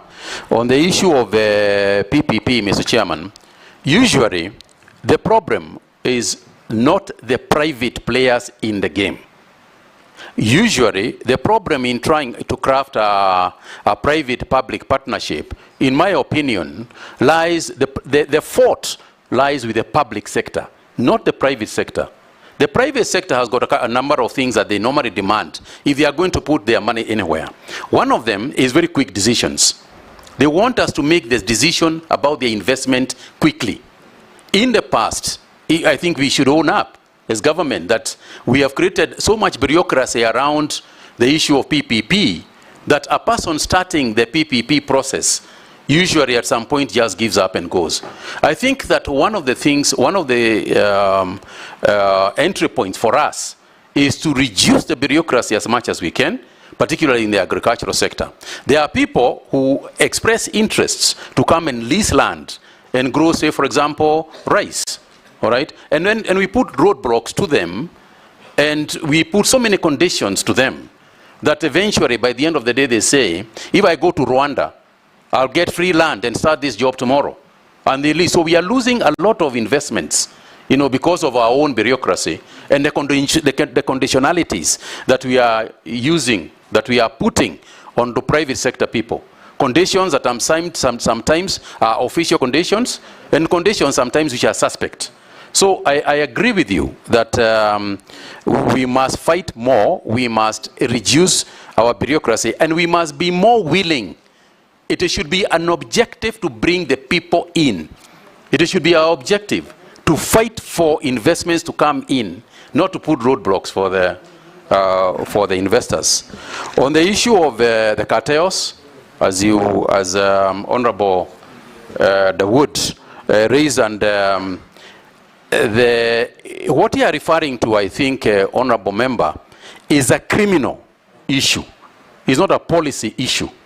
You are referring to a criminal activity that is clearly going on someplace. You said at the airport, that is clearly going on at JKIA. And I think this is the only thing we can, you and I, is to bring this thing to the attention of investigators. I will do my part in terms of prosecuting that issue and ensuring that through AFA, through the organizations that are in the Ministry of Agriculture, I will ensure and fight to make sure that we unravel any of those practices that might be going on. But clearly, Mr. Chairman, what we are discussing here is a criminal activity and a criminal gang that is operating at JKIA, and it should be referred, in fact, to the police and investigating arms of the government. And I can tell you that that is not something that we are going to just stand by and watch the Mira farmers, get punished for nothing. Okay. Yes, Junet? Mr. Speaker, just still on the issue of sugar. Honorable nominee, you can see there is a problem in the sugar industry. And stories after stories have been happening for many years, how the sugar sector will be revived. But there's a program the government has started, and they have done well now, I can see in Mumias, the leasing program, and it is bearing results. What are your thoughts on that? Because I come from a sugar growing area. I want to see what your I want to hear what your thoughts are on that. Thank you very much, Mr. Chairman. I agree with the Honorable Junet that part of the problem, obviously in the sugar industry, I'm speaking very quickly on these issues, because as you can see the time aspect. Your time is up, actually. Yes, absolutely. I want to say, Mr. Chairman, that the issue that we want to address, and it is good that the Chairman has pointed out that the bill, is just waiting for the aggression, increasing efficiency or production is part of the solutions that Honorable Emase was raising. Because if you increase efficiency and you reduce the cost of production, then automatically that wastage that was happening within that structure would go to the farmer. It goes without saying. And it is clear, anybody who has been following that sugar sector issue is clear. With the kind of debt write-offs that we have done as a government, it means that you can reduce that burden a little bit. If we then get licensees, these people who want to work with, who want to partner, the DCs who want to work with the sugar sector, whether it is, especially the government-owned mills, if they want to come to us, and the farmers are in agreement, and the caucus within this parliament is in agreement that that's the way to go, in order for us to create efficiency in the sugar sector, by all means, that's what we should do. Thank you, Honorable Dawood, you've had more than your fair share. Which one now? Mukami? Thank you, Honorable Speaker. Honorable Speaker, let me first declare that I'm the county MP of the nominee. Honorable Speaker, we have a very serious problem in the pyrethrum sector. Right now, I've received a message from a farmer. They are saying for the last 3 months, they have not received the money after delivering the pyrethrum, and yet, even the workers have not been paid for 2 months. So, Waziri, I would like to hear what you are going to do about that and the measures you are going to take to make sure that we avoid such delays. The other thing is about the dairy farmers. How will you institute reforms in the dairy, tea, and coffee sectors to boost productivity? Thank you. Thank you, Russell. Thank you, Honorable Chairman. Honorable Mutahi, the objective of the national livestock vaccination is to strengthen disease control and surveillance to create a disease-free zone in Kenya. Exactly. For Kenya to access international markets and expand the livestock export market. If we go by what you said, that a farmer can be given choice whether to vaccinate his cow or goat, then we are unlikely to achieve this objective. Are you likely to stand by what you have said, or you are likely to change your mind if the House approves your nomination? Secondly, it is on food security. Thank you, Raz. I was going to ask him the same question. On food security, I really want to hear from you. 20% of Kenya is the only arable land available for food production. And 80% is ASAL, arid and semi-arid land. This is a debate since independence. And you could be the 20th or the 30th Minister for Agriculture. If the House approves your nomination, I want to repeat that again. What is it that you are likely to do? Because food is expensive today in Kenya. Production of it is expensive. And more importantly, it's because of the scale of production that is low. So in a sense, food must be expensive. As the nominee for the Ministry of Agriculture, what is it that you are likely to do so that we expand the envelope of agriculture food production? And at the same time, what is it that you are likely to do so that there is incentive for farmers to actually feel that, yes, I can produce more maize, I can produce more potatoes? Thank you, Honorable Speaker. Mule. Thank you very much, Mr. Speaker. My concern is what he began with, that is the marketing. And I want to put it clear to you that the country faces challenges in marketing, leakages and distribution of produce, especially from the local farmers and small farmers, to brokers who take advantage of the fragmented distribution chain to enrich themselves. What do you intend to do to improve the domestic market links and information systems within the market? And last, Mr. Speaker, your predecessor sat there and I asked him about the tea issue in Mombasa. And he promised that committee, once he is approved, he'll deal with the issue within weeks.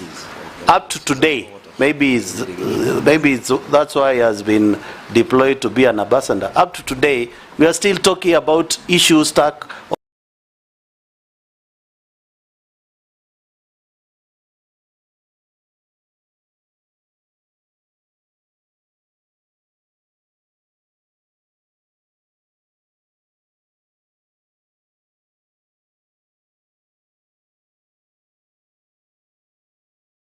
Of tea stack in Mombasa. And when Mwananchi, Wanjiku, Kinuthia, who is planting tomatoes, yet we still have influx of products from the neighboring countries within. And yet there are onions and everything. And you need to spur that growth of product approved by the House. And putting in mind, we were given a promise by your predecessor, a month or so, nothing has happened. 2 years down the line. Yes, go ahead. Thank you very much, Mr. Speaker, Mr. Chairman. Mr. Chairman.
There, so I know a little bit more about it.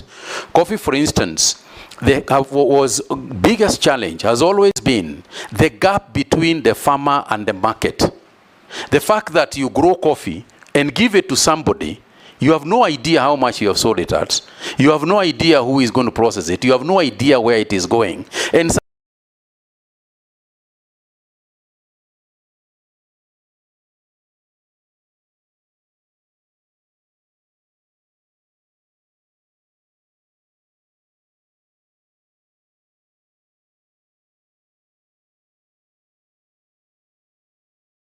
sometime in the future you expect to be paid. There is no such business case that can exist anywhere, whether in farming or in any other areas. And I think that closing that gap, and I hope that the coffee bill also being proposed, is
to I said, the freedom.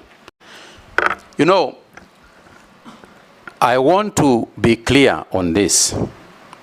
There is no farmer, in my opinion, a sane person, who is going to refuse to protect his cow or to protect his herd at all if the alternative is that the herd is going to die. What has been missing is a communication and engagement with that person, so that they understand exactly what the stakes are, and that choices so we will never be able to be disease-free at 10%. If we increase that figure over a period of about 3 to 4 years, say for example cover 90% over 3 years, we begin to be FMD disease-free. So my intention is not as it was showing and then kept back, slept on it. It is to make sure that the communication in which we are executing will make sure that the farmer is ready to do what he needs to do to protect his livestock. And I commit myself to that. That's not what you said earlier. I said, Mr. Speaker, Mr. Chairman, Nominee, earlier you said, I will turn up with my vaccine. Do I vaccinate your cow? You say, no, I leave you and move on. And remember, can I explain? Just hold on. Just hold on. You are here to answer questions. Yes. You turn up with your vaccine. The farmer says, I'm not interested. You leave the cow and go to the next. Now, the cow you have left behind is bearing a disease that will infect the one that you have vaccinated next door. So is that how you want to run the ministry, or you have vacated that position? Mr. Chairman, I have not vacated that position. Let me explain. Don't take it too literally. I think that is the problem. That's what you say. What I'm saying, Mr. Chairman, what I'm saying, Mr. Chairman, is this. I said, and I repeat, nobody is going to be forced. You cannot go and force a farmer with a gun or whatever it is to go there and tell a farmer, you must absolutely vaccinate this cow, or else I'm going to take you to a police station. That is not the way to approach the issue. The choice that I have created, Mr. Chairman, is a choice where you are saying, listen, there is no force of vaccinating your cow. However, if you don't want us to vaccinate it, we can leave it. However, these are the problems that you are going to incur. And that is why I'm saying, Mr. Chairman, nobody with the proper communication is going to make that choice. What you cannot do is go there at gunpoint and tell somebody. You can imagine the kind of fighting you might have with some people, with pangas and so on, if you try that system. So all I'm saying, Mr. Chairman, and don't take it too literally, is that we will give people a choice, but we will make sure that they make the right decision. Mule. The last one from Mule. I'd ask. Products from our neighbors. Yeah, sorry, Mr. Chairman. Yes, on the issue of the East African situation, it's a challenging one, Mheshimiwa Mule, because we have got the East African Protocol, which has given us certain conditions. We have got the COMESA Protocol, which has also given certain conditions. And the only way for us to work on this issue is to make sure that our cost structure is not as high as it is. In other words, if we are putting this, and perhaps what the government has started in terms of subsidizing fertilizers and subsidizing other farm inputs, can assist us in bringing down our cost of production so that our people, the prices of our goods are not, do not exceed those ones of Uganda and Tanzania. We have got quotas. And I think there's a discussion between the East African countries that has got to be done, because don't forget that even as we complain about what they are bringing in, they too are complaining about what we are taking there and the balance of payment issues between the East African nations. So I think eventually it will come to an equilibrium, but I think on our part, on my part, my role and my job is to try and make sure to mitigate the circumstances so that we are producing at an affordable rate where we can both make money for the farmer, but also make sure that the consumer is not advancing for the importation of others because they are cheaper than their own products. Thank you, sir. Thank you. A few questions from the public. Mr. Speaker. Yes. He didn't answer the second part of my question, which is on the issue of security. ASAL. The ASALs. Yes. I think I'd spoken a little bit about that issue of food security and the issue of ASAL region. But let me just quickly wrap what I had said. I had said that we need a huge infusion of our research organizations in those areas, particularly the arid and semi-arid areas, because the farming in the area we have got to bring products that are conducive to the climate. The climate won't change. So it is our climate, it is our products that must change to suit the climate. If it is the question of damming, and I said earlier that I would work with the Ministry of Irrigation, the Ministry of Water and Irrigation, to ensure that we are doing more dams that we are. Some county governments have done a fantastic job in terms of creating water pans, for example, that can be used both for crop as well as livestock support. But I think there is more to be done, and I think that I will work with the county governments that are in place and see where the support that we can give in terms of creating these disease-resistant crops, drought-resistant crops. And I think I'd spoken to that issue a little bit earlier. And you are right. If we don't address, the semi-arid area has to be in the future the main farming area, because it is a larger part of Kenya. But we also have seen countries in the world that are within very dry areas making huge production. I mean, Egypt, we have got Israel, we have got countries around us that we can copy. Australia and so on. So we can do it. It's a question of the political will and the time to do it. Thank you. Mr. Speaker. Mishi's question about the planned crops of the coasts, coconut, Bixa. Did you answer that? And Chair, also... Chairman, yes. Just on the same breath, there is one section of farmers which you have not addressed, and I want to talk about it, to ask the question on the horticultural farming.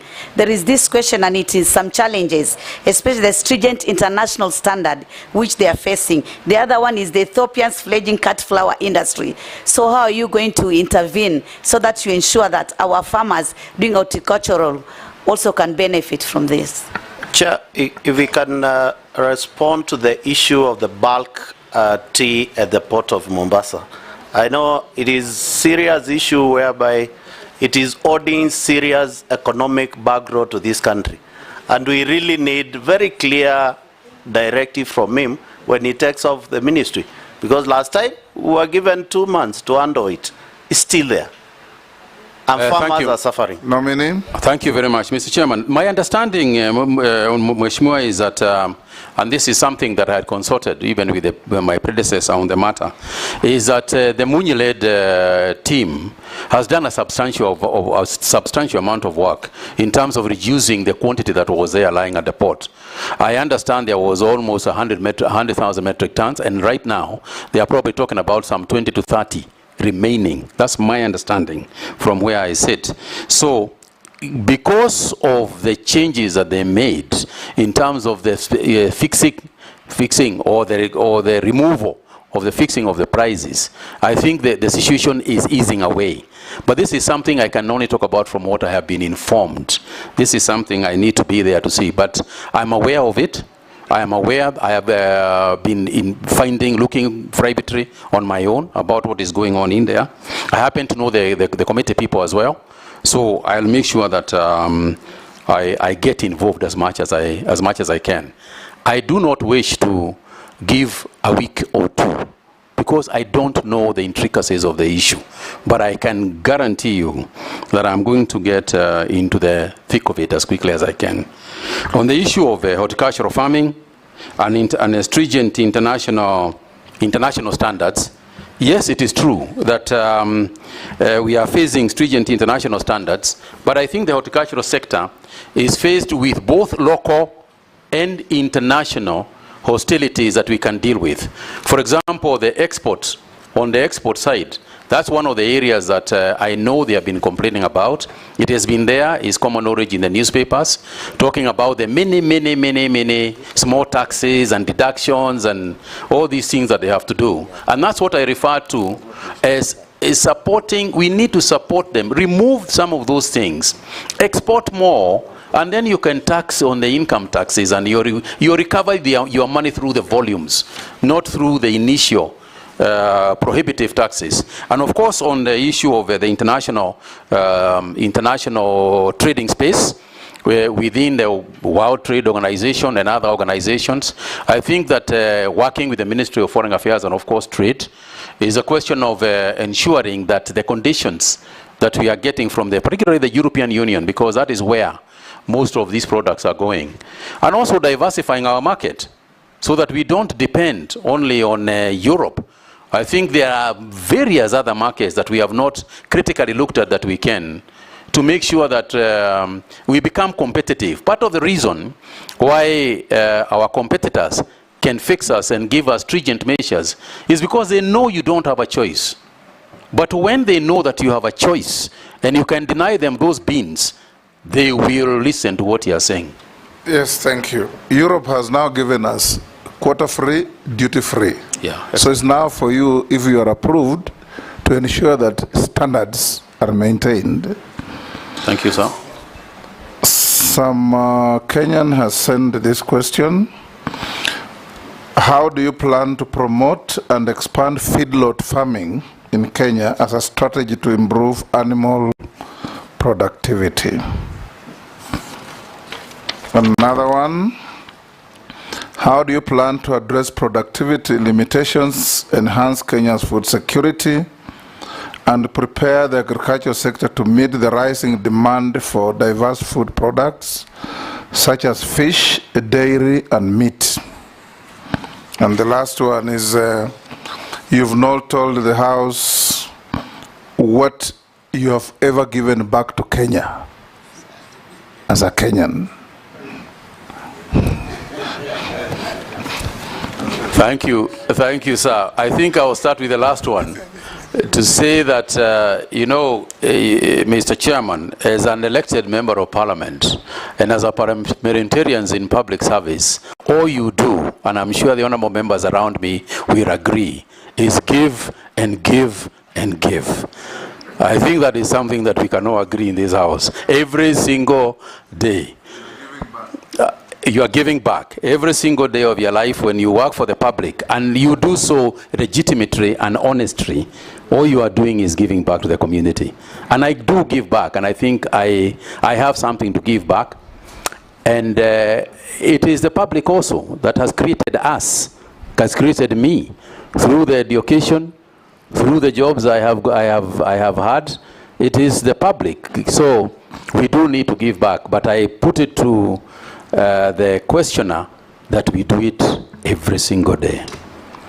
Mr. Chairman, on the issue of promoting the feedlot, to the question that the honourable member had asked about the dry areas. The feedlot is one of the key solutions to that issue, because syrages, hay storages, these are some of the measures that we have to be able to take in order for us to have that storage, warehousing those things, so that during a dry season we have got at least some measure of mitigation before the rains come again. And as I said, this is something that we need to work with the county governments.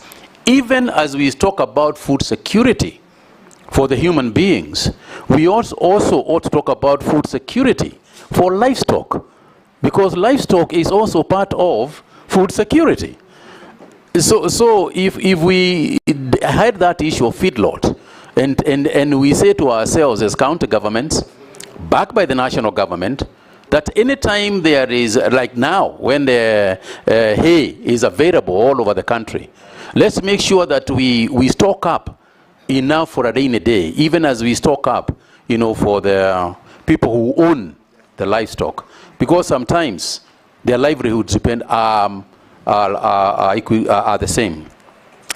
On the issue of diverse food products, yes, I agree that it is time to look at even going back to some traditional crops like sorghum that we used to grow, millet that we used to have.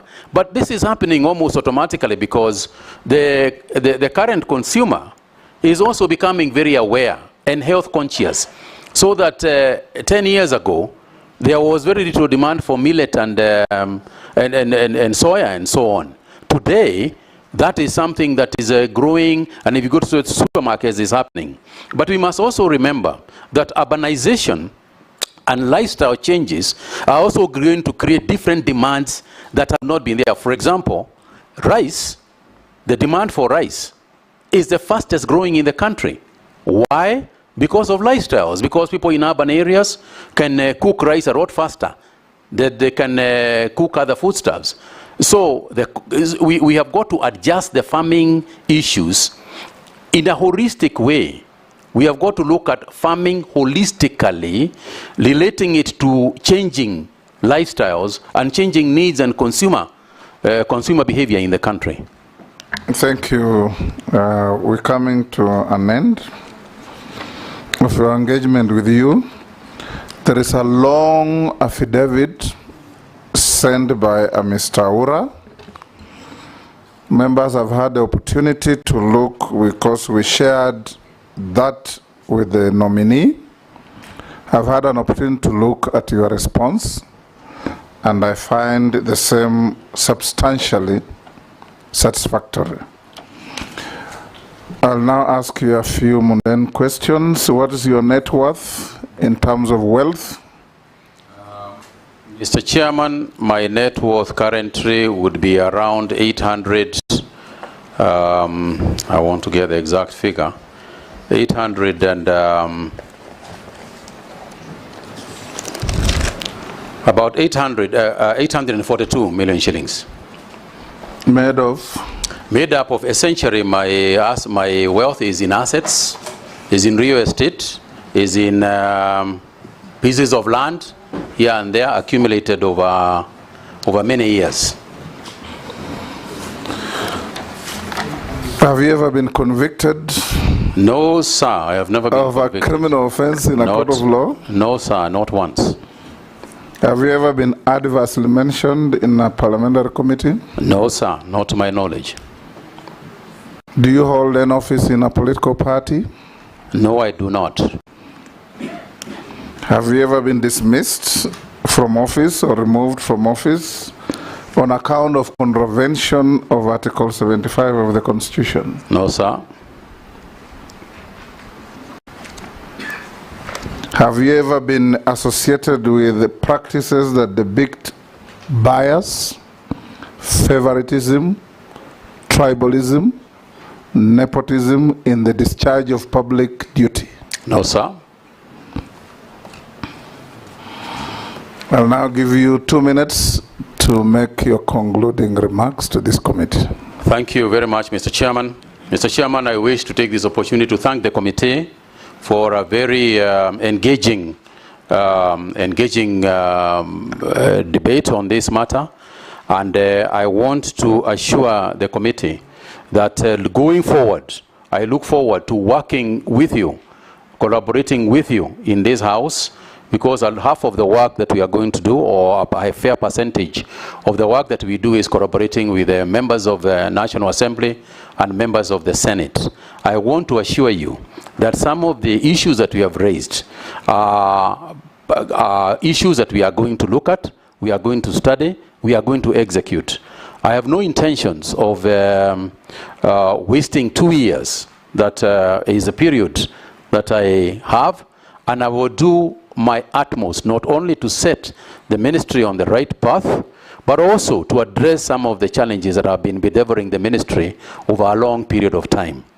I thank you, Mr. Chairman, for your indulgence. Thank you very much. Unless you are lawfully held, you are now released to go to your other duties. Thank you, sir. Thank you. The originals of your documents, make sure you go back with them.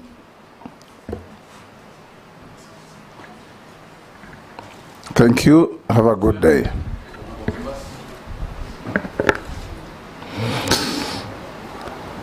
Members, it's now 2:35. I'll give you a lunch break of 30 minutes. So be back here at 3:05.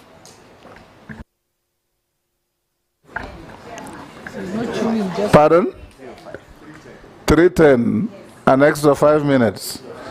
And lunch is available even to our members of the Fourth Estate.